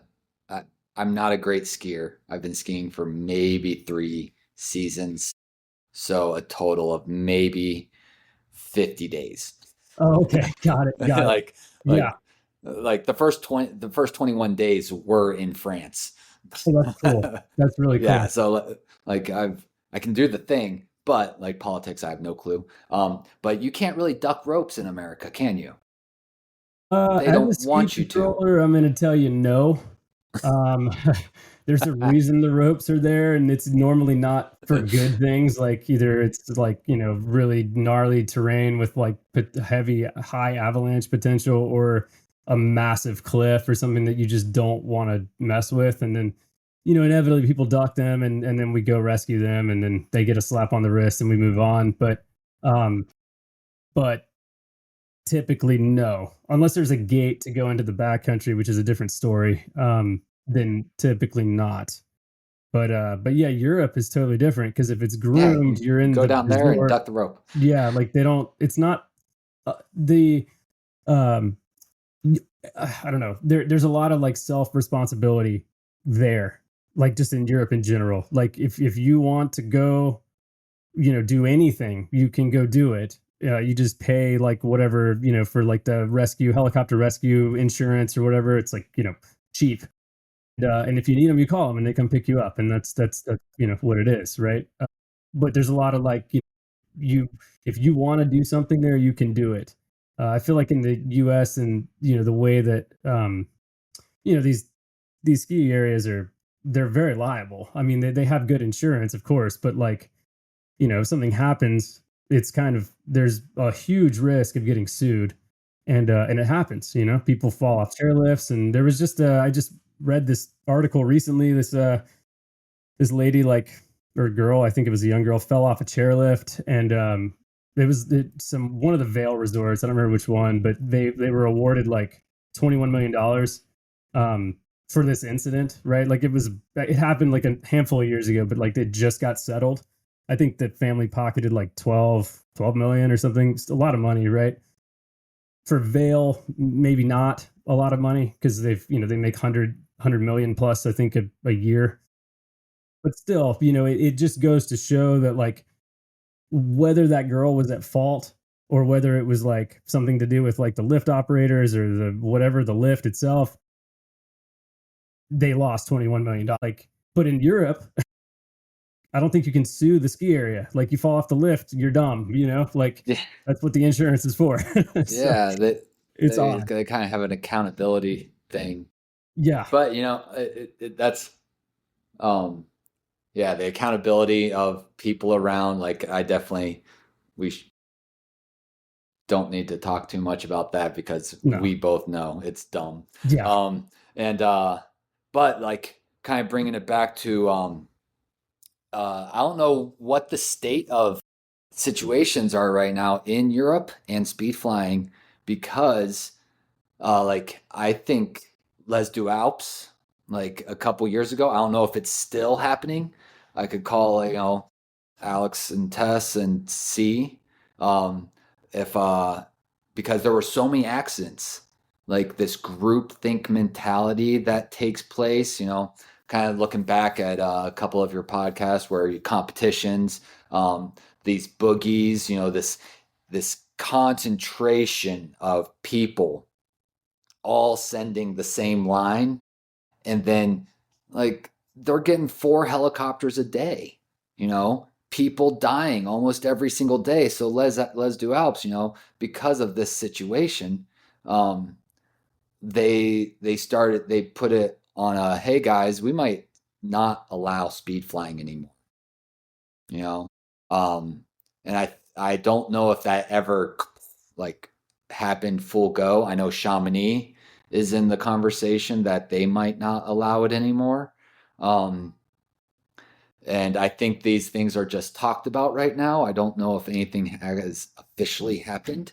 Um, that you're not allowed to have a speed flying wing. You can have a paraglider still, but you can't have a mini wing. You can't have a speed wing because we're not operating in a respectful manner. Like we're operating like we don't want to live tomorrow, you know? Right. Um, and uh, lots of accidents happen. And a lot of this takes place when there's a concentration of people and nobody's keeping each other in check. Like my best friends call me out on my shit all the time. They're like, Ian, that was dumb. I was like, you are absolutely right. That's why I keep you around. And then turn around and be like, hey man, you're being dumb. And he's like, you're right, Ian. I'm going to chill out. And I was like, sweet. Now let's go back up and do it again. It was like the accountability thing. Like the people that are in my circle call me out and accept when I call them out. And I think that's why we are still around. Whereas when you get those big groups of people, um, it's more like everyone egging each other on to go to that next level, and nobody's really pulling back. And if you are that one old guy, um, like you're kind of a pain in the butt. It's like, hey guys, let's just throttle back a little bit, and they're just like, gosh, chef, like go away. I'm Right. like, You get a little okay, cool. ostracized. Yeah. Yeah, I'm It's like, all so right, interesting. cool. It's like But it's just human dynamics, right? It's human. This is just how we're ingrained. mhm. You want to look cool, and I talked about this. I think last week I was like, it's the being accepted by your peers, even if your peers aren't actually your peers, even if they're just there. So like having a close, having a group of people that you do these things with, that you speed fly with, that you trust and that you know really well is probably invaluable, honestly, because Absolutely. it's harder to walk up to someone that you don't know or that you just met and be like, hey man, like I don't know you and your background, you're flying, but like what you just did was gnarly and that's probably not a good idea. Maybe not received, but if your best friend is like, yo dude, that was dumb, Yeah. you're gonna think about that. You're gonna internalize that more because you already have this level of trust, right, and rapport built and all that. Hmm. It's tough, right? Because I It. mean, not everybody has that, but maybe if you're somebody has the ability to self reflect and be like, you know what, like I don't have that, but I can see what I'm doing is a little gnarly, or maybe I shouldn't be flying with those people because they're doing this and I don't necessarily agree with it, but I didn't have, the balls to say anything, which is fine. Um, that could also maybe make up some of the gap if you don't have that, tight knit friend group that you trust, that you fly with and that know you really well and you know them. I don't know. It's tough, Uh, right? this this is actually one of the topics I find myself talking about a lot. Is um, I learned in Hawaii, and in my opinion, next to Utah, Hawaii is one of the gnarliest places to learn because like you don't get a second chance if you mess up a couple times. Um, and uh, and I learned with I feel the best pilots in the world. They're still alive, some of them, most of them. And they weren't trying to regulate me at all. They're flying 6 meters.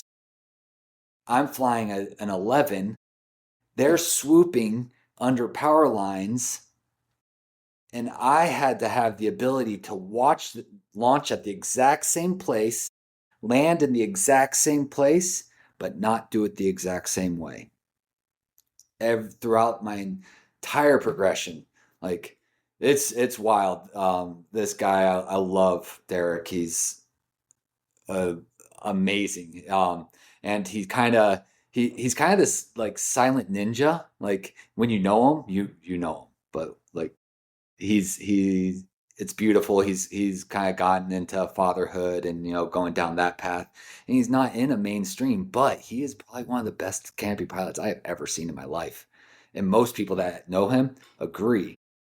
But he sat me down and he did like a small course with me, like, and told me why Venturis, where the lift is, why rotor's happening. He did all that stuff for me, but then he turns around and rips a 6 meter underneath some power lines in between some bushes. Like, and as a student, like, do I watch that and say, oh, that's my mentor, I'm supposed to do what my mentor does? Or do I go, he's awesome, I hope I'm one day as good as him, and then go fly my, vanilla, super chill line. I think that's in, the conversation of rear risers comes up a lot these days, which is like, I don't know how to not be a dick about it. I'm just like, you're not qualified. Like, it's like, can we move on? Like, Right. get to another, you're just not there yet. Stay on your toggles. Right. We can have the conversation, but like, it's not me giving you education so that you go use your rears. It's like, no, you're not there yet. Like, let's just allow it to be. Right. And that's like, watching Derek fly. He would do this gnarly 450 and then have this swoop that was like, it was like a ghost rider. He was so perfect. Like, he didn't even have to pull on his rears. If he was pulling, he was just like suggesting it and Right. going under the power lines. And like, it was absolutely awesome. That's what I grew up with, Then, Jamie Lee came out to Hawaii, and then he showed me, barrel rolls. He was doing all these stuff and flying in a way I'd never seen before. And I remember standing on top of Makapu, and I was following them. I landed, and they landed, and I just looked at them. I was like, I need to be done today. I have pushed the boundaries so far that I think the next step is me dying. So I'm going to just go land. And they go, okay. And we all landed together, and we all had a nice big hug on the beach. Absolutely amazing. That was an amazing, impactful day in my speed flying career. Like, one day with Jamie Lee and he was just out having fun. Like, I was lucky enough that he came out and we partied together. And even though he flies gnarly, like, he's in that same like meditative type mentality. He's like, hey, how's your vibe? Like, don't force stuff if it's not right. Like, um, and he brings a real cool energy. But once again, when you're flying with the world's best pilots, are you going to try to fly like the world's best, or are you going to enjoy the people you're with and then go fly your vanilla line? Yes. And that is something I don't think I see as much. It's like, if you're flying with the real senders, all these guys launch off and they do a barrel roll and they start getting ass to grass the whole way. And then all of a sudden you're like, that's what I have to do. And then all of a sudden you launch off, and then boom, you do some low roll that you don't understand. And now you're deep in terrain and you've put yourself in no outs. So it's like conversating with the students. It's like, guys, like, allow yourself to go with the big boys, because they love it too. They love when you come out. Because the big boys like like connections with another human being. Like, they like friends, but they don't want to keep looking behind them saying, hey man, big brother, little brother mentality. Sometimes big brother doesn't do a trick that he really wants to do just so to make sure the little brother doesn't try. Like we don't live there. Like the big brother is going to go and send it super hard. As the guy learning and following, you have to have the discipline to not do that. Fly high, get a beautiful view. If you want to practice some 360s, go ahead. Make sure you have big open terrain. Like you can absolutely fly with the guy that's world class, doing amazing, mind blowing things, and you fly up here kind of doing something boring, which once again, you're still part of 1% of the population that's doing this stuff. Like, right. It just so happens all you're looking at is the 1% of the population. Like 99% of the humans on the planet will never know what it feels like to float under a piece of fabric and string. So like this perception and I think rear risers is part of that. Unfortunately, it's kind of this it keeps coming up in topics, how to fly rear risers. And I'm like, when I'm on my rears, you can't see me pulling them Right. It's at minimal. all. Minimal. Yeah. How much is a trim setting? A trim setting is what, 10 centimeters? Right. How many inches is that? Like 6? I don't even know. Right. It's nothing. It's nothing. It's right. almost the size of my knuckle. Right. Right. So if you ever find yourself like cranking on a rear, you're already wrong. Right. Right. If we have a conversation, I'm taking you all the way back to the beginning because clearly you missed a principle that needs to be addressed. Not like, so they're like cranking this rear by stalling out one side and flipping over. And I'm just like, stop. And they're like, but I did a cool trick. I was like, yeah. Got lucky. You did it. Right. How many times do what is it? Biased, confirmation biased. Right. This worked once, so this is how it should be done. It's like, no, just because it's working doesn't mean it's the way. Right. It's amazing how you get away with stuff, right? And then all of a sudden you don't, but you did the same thing. It's odd how that happens, but it's true. I wanted to highlight something you said a couple minutes ago, and that is that, when you see guys like Jamie fly, or like Joey, or like Pat, or like yourself, or like this, you guys have been in it for a long time, you said that Jamie is in a meditative state when he's doing this gnarly stuff, right? So what does that mean? It's not gnarly to him. It's meditative. I mean, I'm sure he still feels fear, but he's not on the knife's edge of living or dying. He's just flowing. He's doing what he does because he's been doing it for 20 years.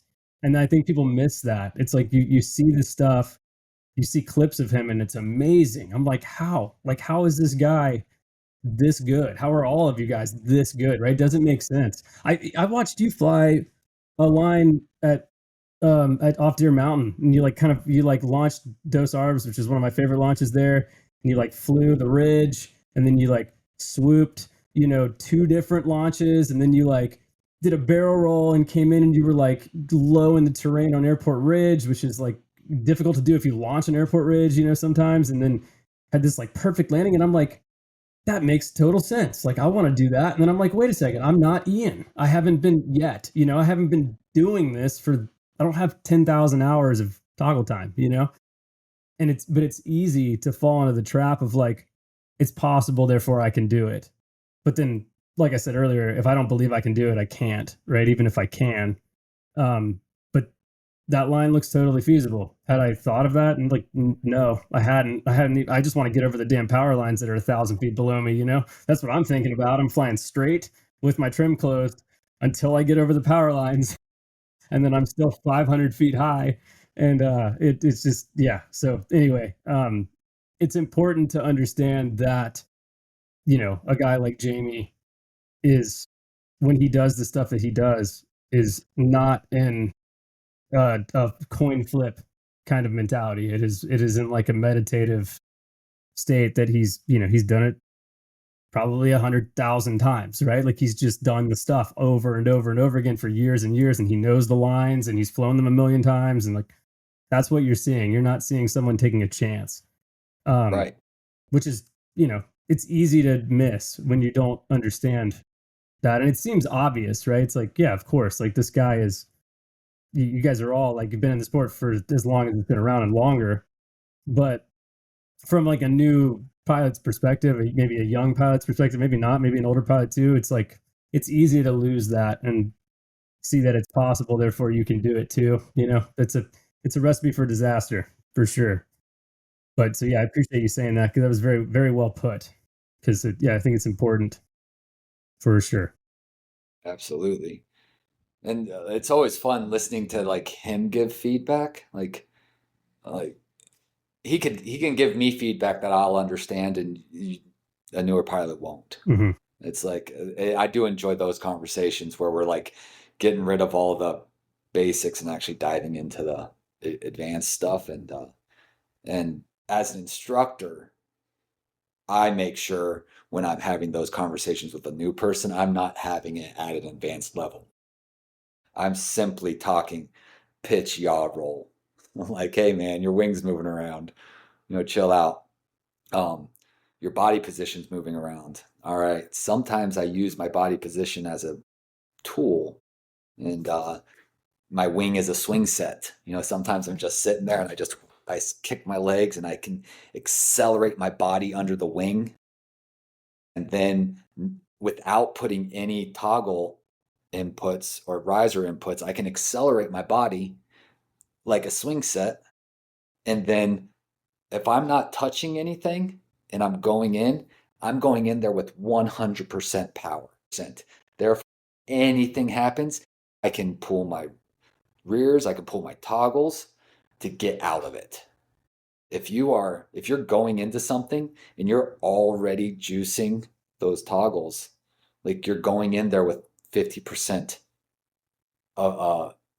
escape ability. Like the goal like Airport Ridge, like that line, that was sick. But like if there's something to point out, like where are my hands?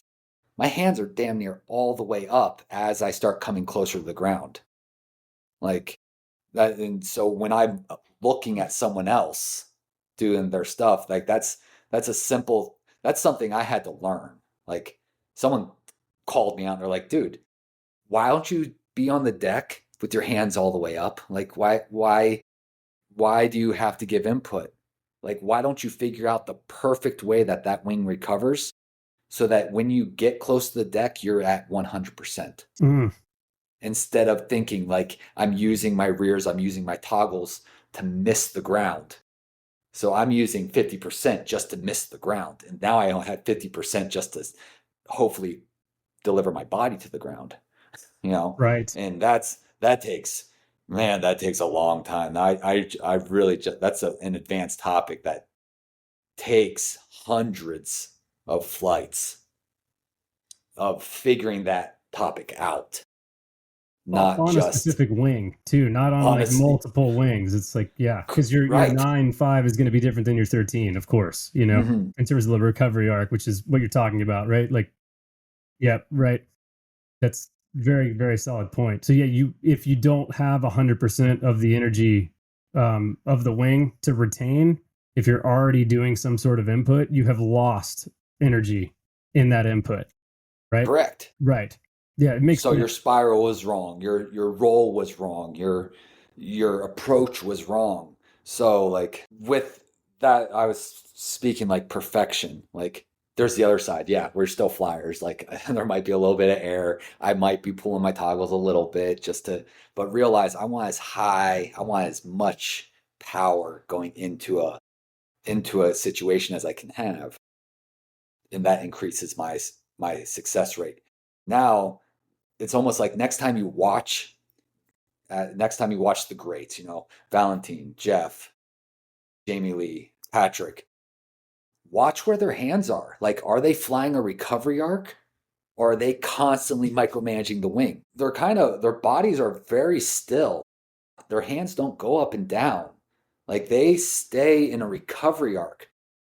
That is a very intense, in-depth understanding of their craft. And because it looks so boring and simple, that's why people think they can just go up and do it. But they're not stepping up and having a conversation of how to increase the pitch and increase the roll without toggles. Like, they're not there. You always see them cranking a rear or something, and it's like, if you're cranking the rear, we need to back all the way up to figure it out. And if you want to do the things like the guys that are doing it, like, do it the way they're doing it. They're not pulling. You Very see their quiet. bodies very still, very calm. And that's not just because, I mean, a 13, I mean, I can tell you I have to throw a little bit. It's a 13. But like when I'm on a 9 and when I'm on an 8, like my body goes quiet again. Right. And so it's a very weird place. So if you are finding and like, it's a passionate thing about the whole rear thing. So I might be going on a little rear tangent. Like, That's great. It's great. Like, I saw online, I don't know who it was, and I was watching someone pound in, and they wrote a very nice explanation of what happened. And the sentence was, I saw that I was low, so I pulled on my rears so I would recover faster. The fact that that sentence is on the internet, we need to pedal backwards a little bit. Like, every single pilot knows toggles will save your life. Yes. So the fact that the moment your heart starts talking to you, you're on your toggles. You missed. Right. Try again later. Yeah. Don't, like, every time I'm pulling on my rears, there's no influx of anxiety. It's just like, whee. Right. And so if anyone ever feels like their rears are more powerful, like, I don't know, in swooping, I can fly a wing that small enough that rears don't wake up. Like a Valkyrie, for a simple, my 84 Valkyrie is a great example. Doing a 90, the rears aren't awake. I should be I'm not touching my rears. You're not going fast enough. I'm not going fast enough. I'm not loaded enough. So like the speed is also like your body, your mass being pulled down. You should be feeling those leg straps like cranking through the meat of your bones. And then when you reach up and touch them, they're like steel. Like, if you don't understand what soggy rears feel like and what like real rears feels like go play high. Don't be close to the ground at all. And in all honesty, I feel my rears most active once I get down to an 8 meter. I see.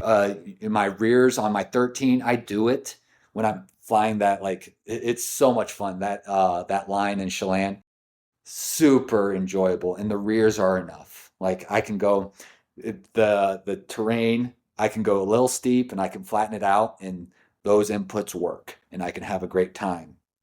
But I'm not using my rears to make the barrel rolling turns on a 13. I noticed that you went to toggles. Instantly. Right. It's the right tool for the right wing. Sure. My 9 meter, I have a video of flying off Cascades. It was crosswind. So like, I didn't want to get in terrain. Like, it was so bumpy and rowdy where I was. So I just kept my hands up and I was like, okay, I'll just start doing barrel rolls and dives and just have no inputs. And so like, I think you could see me kind of little twitch on the rear, but that's about it. For the most part, I was just using it for stability. But like, even when I went in for my landing, I'm on toggles. Like, it's just, I think rears are fun. Rears are cool. Rears do go faster. It's not always the right tool.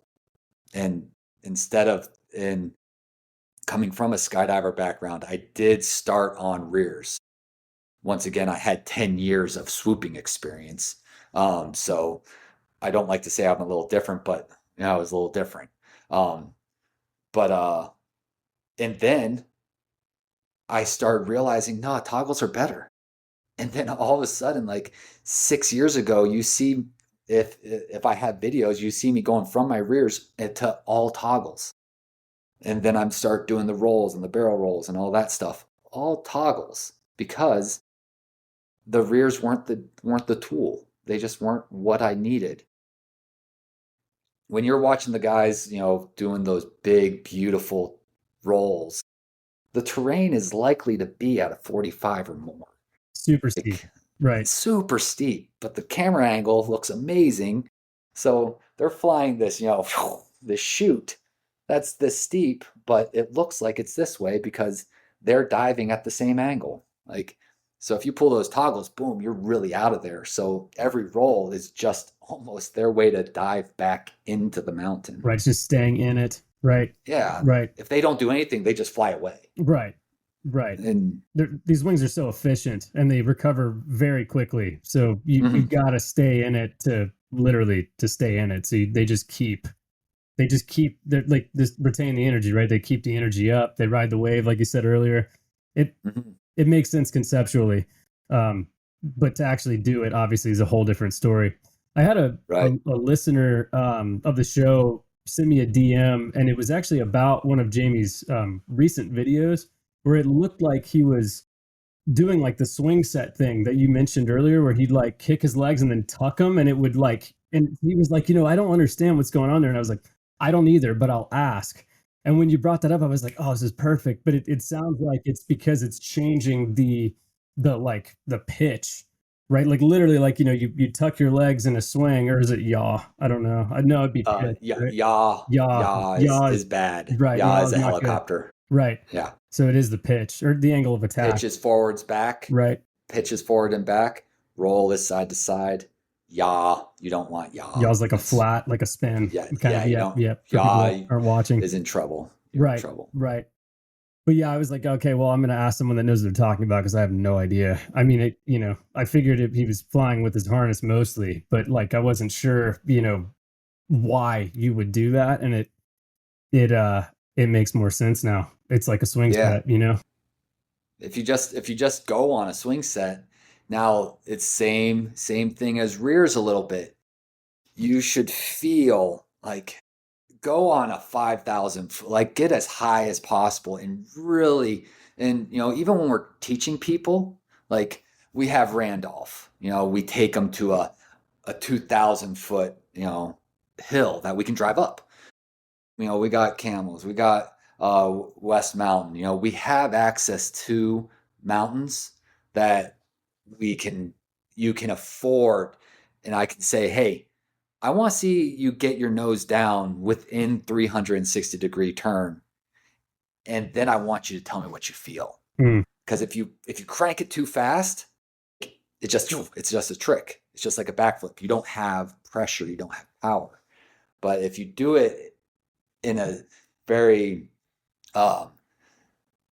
coordinated manner, you will start like sinking. I always like pushing my butt, like my butt bone back into my harness, and I get down deeper and deeper, and I just surrender to the pressures. And then as that moment, like in a swing set, how you're at the top you're small. And then right when you start going down, then you just extend, and you take that potential energy and you just extend it, and you'll accelerate. You're accelerating your body under the wing. And that, because you accelerated your body under the wing, now the wing's pointed up. So now it's recovering faster. And that's that whole supine harness in skydiving. They do have the mutant harness these days. Those guys are learning that they have to turn lower. By being upright in the harness, you got a bunch of air pressure hitting your body. Like you can use that to your advantage, you can use it to your disadvantage. But like it is a tool. Same thing in speed flying. We're in a supine. So I can actually extend when I'm on a straight line. I guess that's a good important point. When I'm stretched out, I'm flying straight. If I'm doing any turns, I'm in a tuck. I see. It's called adverse yaw.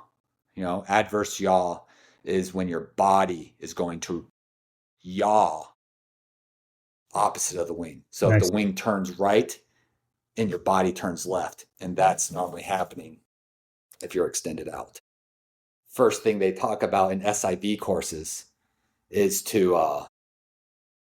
when an accident happens and they're in a pod harness, one of those big sleeping bag harnesses. The first thing they do is they sit up, they get their feet under them.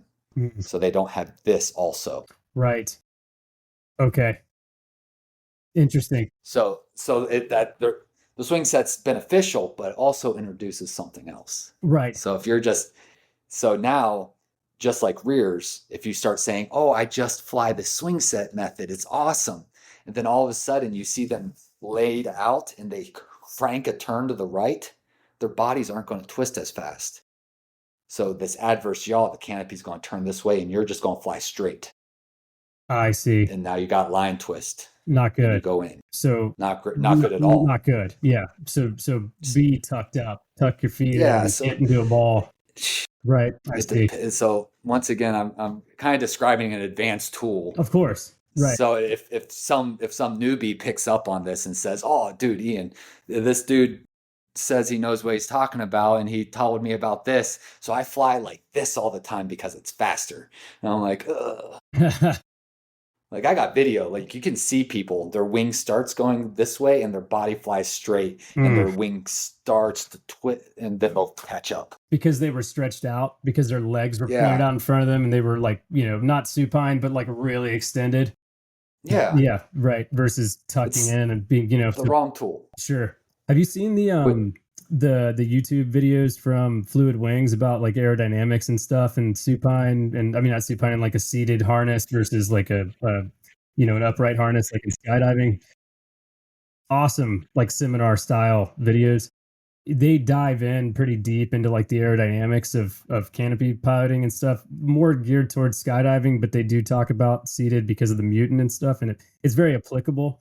But he does mention that people think that having your legs extended out in front of you is more aerodynamic and you'll like cover more ground if you need to flatten out. But actually, if you tuck your legs up and get small, that's more aerodynamic, which makes sense. But it's this common misconception where if you point your legs out in front of you, you're actually going to go further in a straight line than if you were, pulling your legs underneath you. Thought it was really interesting, but I didn't think about it from a perspective of a turn. That makes a lot of sense though, like less surface area, more aerodynamic, less, even like your weight distribution would be more centered. Your center of gravity, right, would be more centered under the wing with your legs tucked up. It makes sense. It's kind of the angular acceleration. So like when your radius is longer, you're stretched out. Right. I'm 5'10", we'll say 6 foot, just so that 3 feet of legs, 3 feet of torso. Like, I want that radius to be closer to like 1 foot on each side. And then as I extend, now I'm 3 feet on both sides. Like that 3 feet, it doesn't twist as fast. It takes a lot of torque to make that happen. So if I want to move, get small, then I'm not a great speed rider. Like I said it earlier, I'm not a great skier, but when you're doing turns on skis, this is even a bigger topic. Like if you're not flying your skis while you're flying your wing, your skis and how much does that stuff weigh? Like you're a heavy setup. I don't know what 30 pounds are on your legs. It could be heavy. Yeah, it could be. Yeah. Right. So that 30 pounds is going to keep flying straight while your wing goes that way. Right. And it's a lot of surface area, big fat skis, long skis, it's essentially a second wing or potentially two, so for sure. Yeah, it's a whole different sport. That's for sure. When you start talking body position, like we're talking adverse yaw, where's the energy going? Can you create kinetic energy through potential energy? Just like anything, as you get more advanced, it goes away from pitch, roll, yaw into let's get a little bit of pitch, a little bit of roll, a little bit of yaw. And then right. It's all a sliding scale. So I guess it's important as a beginner, what are the basics? What's your pitch control? How's your roll control? You shouldn't have any yaw, by the way. Yeah. You know, Right. if you're yawing, we have another topic. Yeah. But if you don't have beautiful control of that, like honor yourself and do a couple flights a week, if not more, of just focus on what's my pitch, what's my role, you know, are those completely dialed in and in control? And as you get advanced, you know, that becomes a unconscious consciousness skill. You do it without thinking, just like we stand up. You go tell a 2-year-old to go run around, they're going to fall on their face half the time. But when we go run around, like we don't think about walking. But that 2-year-old definitely is. So you're a 2-year-old at the beginning of your flying, and that's your first balance point: is what's your pitch like? What's your roll like? Are you yawing? If you're yawing, you're too deep in toggles. Don't do that. Right. Right. I mean, honestly, brilliantly put. Very, very helpful. And mastering these basics should not be boring. You know, I don't think that like people should be in a hurry to start doing gnarly stuff when they haven't mastered the basics. You know, like get your launches dialed, get the in-flight characteristics dialed, right? Like you were just saying, dial in your landings, know your wing, and then start thinking about taking it to bigger stuff. Like there's no shame in spending a full season or a full year at Southside, right? Or at Airport Ridge, or, you know, name the spot, right? I mean, there's nothing wrong with that. So, um, yeah. And I mean, like I was thinking about this, I might have even mentioned it. And I do want to be respectful of your time. I realize you've been at this for a while, but We're cruising. I appreciate it. What is in your eyes, and this might be an impossible question, but what is a responsible progression in terms of time, in terms of numbers, in terms of like IQ in the sport? I mean, is that even answerable? Right? There, there are a couple guys that I brag about. Dave, I'm super excited about him. They did 350 flights on their Dragonflies. They went to France and took their Dragonflies. They didn't feel like there was a need to downsize. He's come back here and he's doing amazing flights.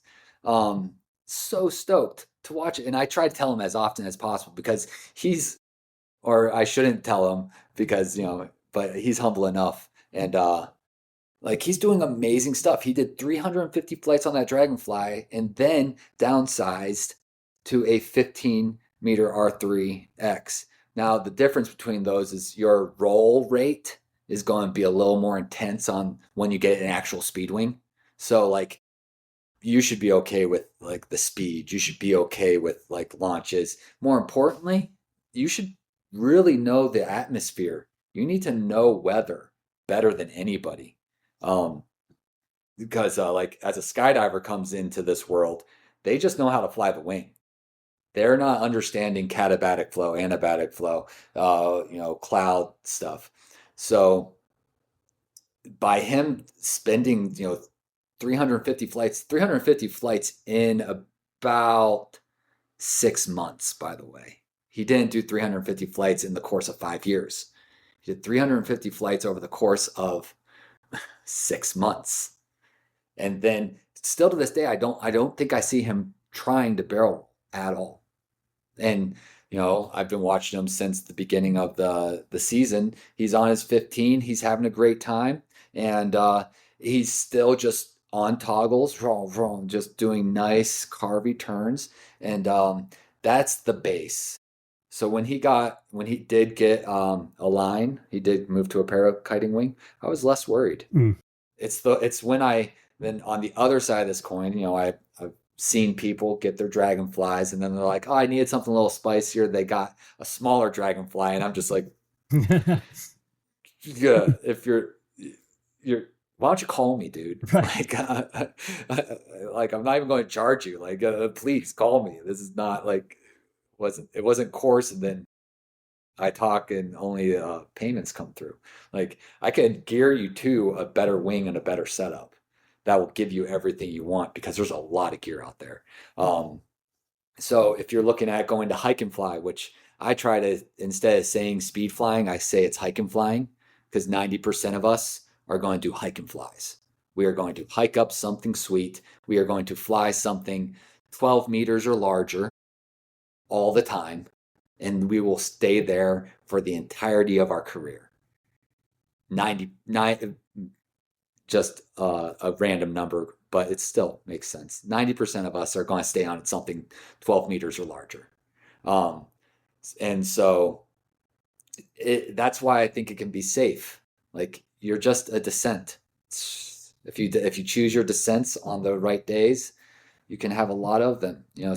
A lot of times I can fly 4 to 5 times a week, just doing descents, and it's super easy, super predictable, super safe. Once I start getting smaller than that, now it's like, all right, my conditions need to be a little bit more narrow.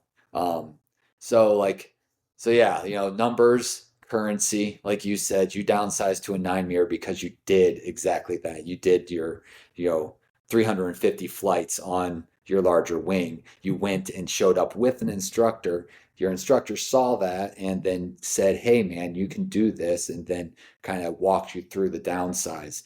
I do feel if you downsize and you're trying to keep it a secret, that's our first red flag. All right. Go talk to an instructor, or go talk to a mentor. My Instagram's, North Shore Ian. Just text me, and I'll say, oh no, man, I'm watching your videos and I don't see that you have the basics. Try to focus on this and this. Like, the answer is not always get smaller. I do a lot of really cool things on large wings. And sometimes I fly relative with people. Like, if I'm in a weird place, like, I'll put a camera on my head, I'll put 16-meter dragonfly, and I'll fly behind my students and just take video, and I'll enjoy myself just the same as if I'm doing some huge ground spiral, barrel rolling swoop. That's So cool. Yes, there is the progression. Allow it to be slow. I've been at this for, Patrick Hennessy. I don't know this. I've never seen this guy's face. I couldn't pull him out of lineup, but I have so much respect for him. He just posted a beautiful, a love letter to speed flyers. And I think that got more traction than I think he may have hoped for. Like, all of a sudden, my Instagram, every single person has reposted that. I've read through it, like, and I can speak to it. Like, the guys that are doing these things that you want to be one of them, like, I think he was saying, I have 13 to 15 years flying all these wings. You're not watching, day 0. You're watching day, 14 years. Do yourself a favor, enjoy the journey, because Jorge's a ozone guy, and he's a paraglider, and he came up to me and told me, he goes, Ian, I don't care what anyone says, you're always going to get a bigger wing. So I was on the progression of downsizing, downsizing, downsizing. I'm flying an 8-meter, I'm dragging my body, then lo and behold, it happened. And all of a sudden, I got my 16-meter Apis. I got my 22-meter Acro wing. I got my 26-meter cross-country wing. Well, this guy, like, that, he drops this little nugget on me right at the beginning. He goes, everyone gets bigger. Because you can't fly with your hair on fire for your whole life. You're going to have to slow down, enjoy, smell the roses. So what does the progression look like? It's embracing that journey, that you will go faster, and then when it's time to go slower, go slower. You're not betraying yourself. You're not betraying your wings. You're not betraying the community. You're just slowing down, because this is not a tangent curve that we're just getting faster, faster, faster, faster, faster. It is just this big wave of, I go fast, then I go slow. I go by myself. I go with people. I fly a parakiting wing. I fly a cross-country wing. I fly a speed flying wing. Like, that is the progression. Find that flow. Don't find the tangent curve that you just accelerate until you crash and burn.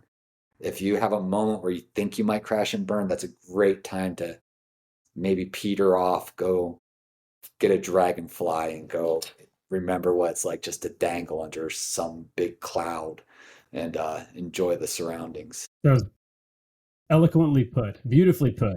Man, yeah. I mean, that's what people need to hear. Truly. I mean, in this right now, like that's what people need to hear. And what Pat said, people needed to hear it. And I think that's why it caught traction like it did.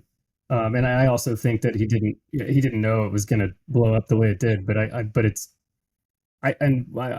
we're not like close, but I've talked to him a bunch, and he just lives, an hour or so away from me. And um, I was like, hey man, like thank you for saying that. And I got on the podcast 20 minutes after I read it, right after he posted it, and I asked his permission. I was like, hey, is it cool if I do this? He was like, sure. I read it and reflected on it a bit publicly, on this, and I was like, I was already kind of going in that direction, but that tipped the scales. Slow down, slow down. He spent 4 years on a Fraser 3. That's insane. Right? That's insane. That wing is not that fun to fly. I mean, it's fun if that's what but yeah, terrible. it's not great. It's very, very, yeah, just a precursor to what we're flying now, but which is insane, right? But yeah, no, very inspiring words from you today, and that letter, of course, and to put it into perspective, right? For you guys to be saying stuff like this, it answers a lot of questions for people that are on the outside looking in. And that is that, like, you got this far because of that. And maybe a little bit of luck in the early days, For sure, Yeah. for sure.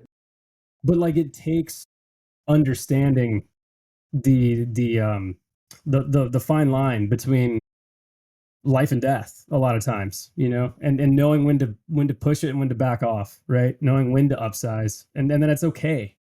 Like the progression isn't 16-meter dragonfly to a 5.9-meter R3X. Like that's not the progression. It is a progression, but the end goal isn't the 5.9-meter, or it shouldn't be. For some people it is. That's what it might look like. You're flying a 16-meter dragonfly and you want to be Jamie Lee flying a 5.9. Does he fly a 5.9 every time he flies? No, I'm sure. I mean, I'm sure he flies it a lot, but that's not the goal, right? That shouldn't be the goal. The goal is to go do something that you love to do, to fly and enjoy doing something that humans, always aspire to do but aren't built to do. I mean, enjoy the technology, enjoy the process, enjoy the ins and outs of learning about all the science stuff, like what you were talking about, like the pitch roll yaw. That's page one of a 1,500-page textbook, right? 2,000-page textbook. I mean, you can go so into the weeds and then go put it into practice, and like really learn it. Like that's the cool part, the people, the relationships, the experiences, having conversations like this, recorded or non-recorded, like half the conversations I've had with people I wish were recorded. That's part of the reason I started this. It's like to get folks like you, like I've said so many times, to have a platform to then have people hear it that need to hear it, or maybe they don't even know they need to hear it, but they're hearing it. So I hope that people internalize what you've said. You said a lot of really profound things that are awesome, and I think it's just thankful for your time, thankful that you wanted to come on and you wanted to spread some knowledge. And where can people find you? I know you're working out in Utah, but I guess beyond that, or Yeah. I'm working with Jeff and Carl, speedfly.com. Uh, Great resources. And anything I don't understand, I huge shout out to Jeff. He understands wings at the physics level. Like if I really want to get in the weeds on why a wing is doing what it's doing, like I talk to him. I'm like, because he can break it down. He's a talented peer, and then during the summer, I was in Chelan this year, the goal is I'll be in Chelan next year, and be down in Santa Barbara, Saboba area for the winter. I'm kind of living the dream now where I get to run around. And yeah, my Instagram is North Shore Ian. It's the easiest way. And yeah, anytime anybody wants to reach out, I love having these conversations. I think one of the most important parts of these conversations, selfishly, I think these keep me alive. Like I just had to sit here and tell you, a proper progression. So I think I'm pretty honorable and keep to my word. So after saying all this stuff, it's not likely I'm about to go strap up my 8.5 and dive down a canyon. Like, I'm going to sit down and I'm going to accelerate, just like I said I have been. So, I, even though I do think, people that do fly in the cracks will make great instructors if they understand how they got there. Um, uh, I don't live there, and knowing how to accelerate. My students are, I think, what keeps me alive. You're a student until you become the instructor to become the student again. Then become, and you just keep going. Really big thanks for you having me on and allowing me, I guess, a platform to kind of try to voice the thoughts and have the conversation that I've always loved to have. Uh, and we'll see what kind of feedback um, it has, because I'm always interested what kind of sense or what sticks. And that's how I grow as an instructor is, people say this made sense. This made no sense at all. It's like, I should say that differently. Right. Well, I'm sure it'll have a profound impact on people like it has me. I mean, I've learned a lot just from this conversation today. And I mean, we didn't even go that deep in the weeds, right? So, I mean, it's, yeah, very beneficial. I'm sure that'll be the consensus from everybody that listens. So cool. Well, yeah, I'd love to have you back on again for sure. Can't wait to see you Absolutely. out here in Washington next summer. Hopefully I'll be in a better physical state and be able to fly with you. That'd be Right. cool. Yeah, stay on the big wings. I know when I broke my foot, as I came back, I did a lot of big wing stuff. Yeah. Um, I wasn't doing tandems. I was flying paragliders. I was landing a mini wing. Like, I was not speed flying. Yeah. Yeah. I think I'm going to be on a big wing for a while. And then, winter's coming and I'll be skiing a lot. So that'll get me nice and strong. And then it should be good for the spring. So This is going to be great. Yeah, yeah, it'll be perfect. yeah. Yeah. Good timing for sure. But well, thanks so much, Ian. I appreciate your time and your knowledge and insight. And I'll talk to you soon. Absolutely. Thank you, Victor. Right on. All right. Later.